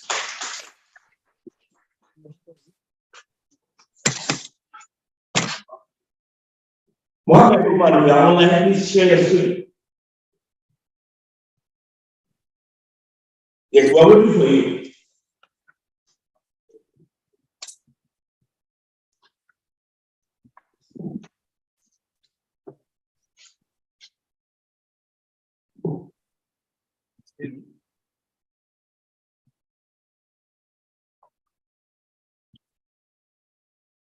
Hello, can you hear me? Assalamu alaikum. Can you hear me?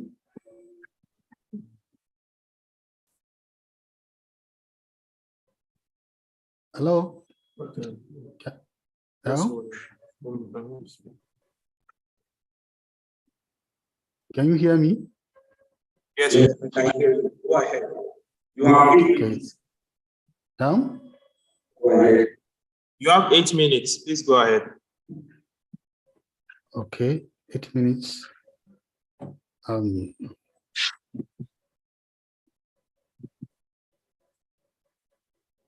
I sent my slide to be shared. Has it been sent? Okay. Okay. Assalamu alaikum wa rahmatullahi wa barakatuh. Good morning, Chair and other guests and the participants. I am Muhammad Umar Isa, presenting my paper entitled Integrating Entrepreneurship and Creative Skills Components into the Curriculum of Construction Technology Education Program at Nigerian tertiary institutions. The next.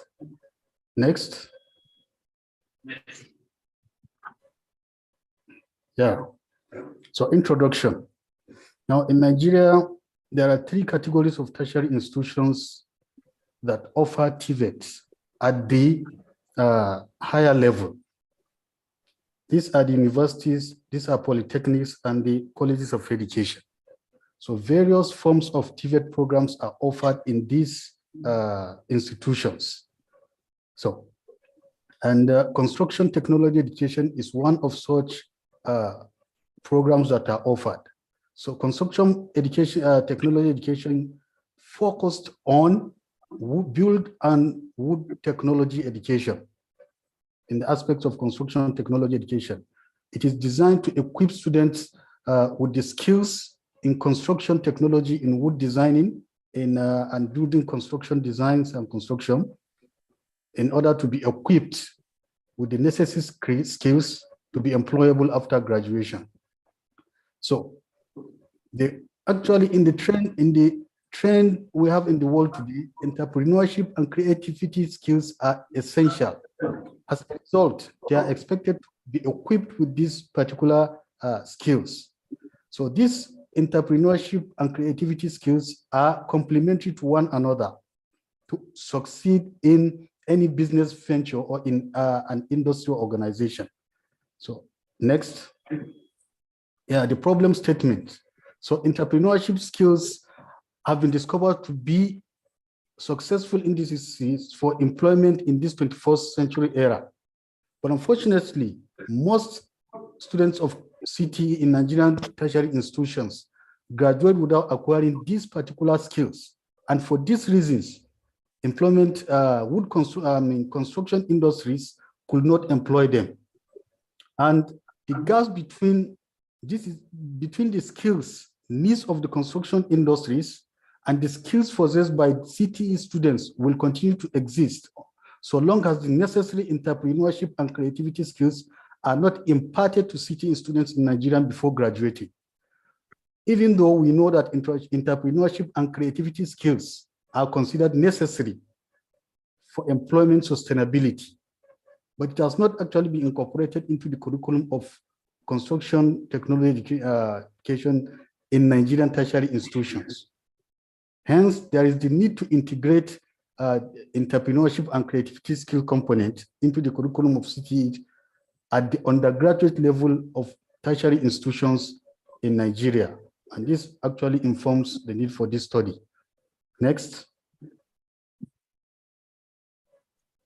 Yeah, the main objective of this study is to determine perception of stakeholders on entrepreneurship and creative skills components appropriate for integration into the curriculum of CTE program in Nigerian tertiary institutions. And the main research question for the study is, what is the perception of stakeholders on the components of entrepreneurship and creative skills appropriate for integration into the curriculum of CTE program in Nigerian tertiary institutions? Next. Now the methodology. The research methodology for the study is strictly qualitative. It is qualitative, and the research design is intrinsic case study design, which focus on studying about curriculum of a particular program or the educational system of a particular program. Then the study area, the study is conducted in Northwest Geopolitical Zone of Nigeria. It comprises tertiary institutions that are offering CTE, construction technology education. These are universities, the College of Education, and the polytechnics. Then the research population, lecturers and instructors and curriculum planners in tertiary institutions constitute the population for this research. And purposive sampling was used to sample 12 participants in this particular research, 4 curriculum planners and 8 lecturers from tertiary institutions. Then the instrument used is an interview protocol. So this interview protocol was validated by 3 experts, and to actually ascertain the credibility of the result, the trustworthiness of the result of the that is generated from the participants, member checking and peer debriefing was actually used. So data collection method, the method of data collection for this study is through personal visitation to the schools, the institutions, and is through a face-to-face interview with the participants. So the data analysis for the study is thematic content analysis, manual transcription. Yeah. Next. Yeah. So the result of the findings. This is what this is a chart showing the percentage of the responses of the participants on questions that were asked to in order to know whether if CTE, the curriculum of CTE incorporates entrepreneurship and creativity skills, and to know the creativity skills that are required to be incorporated into the curriculum of CTE, and to actually know the entrepreneurship skills that are required to be incorporated into the curriculum of CTE in Nigerian tertiary institutions. So these are the percentages. So it was revealed from the findings that at least about 87.5% of the participants stated that entrepreneurship and creativity skills are not incorporated into the curriculum of CTE programs in Nigerian tertiary institutions. So the other skills, the creativity skills, the entrepreneurship skills, have their own percentages of responses from the participants. So let's go to the next. Yeah, so this is the summary of the findings.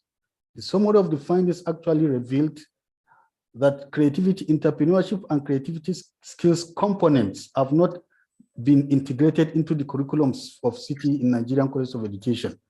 So from the result of the findings, it revealed that ICT skills, business planning skills, management skills, interpersonal skills, self-motivational skills, marketing skills, and financial management skills are the entrepreneurship skills component appropriate to be integrated into the curriculum of CTE in Nigerian tertiary institutions. Also, innovative skills, self-confidence skills, critical thinking skills, self-evaluation skills, idea exploration skills, and curiosity skills have been identified to be skills that are required to be integrated into the curriculum of CTE in Nigerian college tertiary institutions. Next. Next. You have just 1 minute. Yeah, so in conclusion, based on the findings of this study, it is seen that entrepreneurship and creativity skills components have not been incorporated into the curriculum of CTE program at the undergraduate levels in Nigerian tertiary institutions. Therefore, it is recommended that the curriculum of CTE program at the undergraduate level of Nigerian tertiary institutions be restructured to incorporate entrepreneurship and creative skills components for employment sustainability of CTE students after graduation. Terima kasih. Thank you for listening.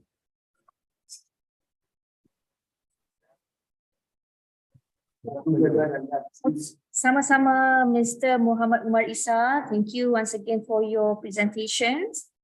All right, so I have one question for you. Yeah. Entrepreneurship and creative skill have been discovered to be vital in this era. So, and when we talk about this, the numbers, we talk about the results matters. So my question would be, how you can suggest for improvement so that it can generate the income, especially when it comes to TVET education? Yeah. You know, like I have said, both entrepreneurship and creativity skills, they go hand in hand for a successful business to actually operate. So my suggestion is that these skills should actually be taught at the tertiary level of Nigerian tertiary institutions. They must be instilled into these students before they actually graduate, so that when they go out, employers will actually consider them since they have possessed these skills, and then they can employ them in their industries or in their workplaces. So that is it.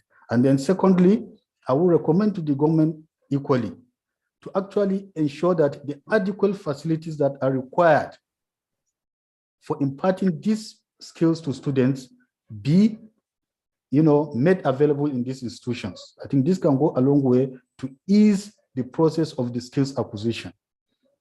Yeah. All right. Thank you. Yeah. Nice suggestion. Thank you so much, Mr. Muhammad Umar Isa. Thank you. Thank you. This brings us to Anubu Challenge to Kenya for the government. I want to use the opportunity to appreciate what was the client, and therefore patience, the individual encouragement about the students. Please put your hands together for the we are appreciating so much from your ICN, your contribution to this is highly valued and highly appreciated. So thank you so much. I want to report this for record. The patient from the capacity. Please don't do that. Indeed, the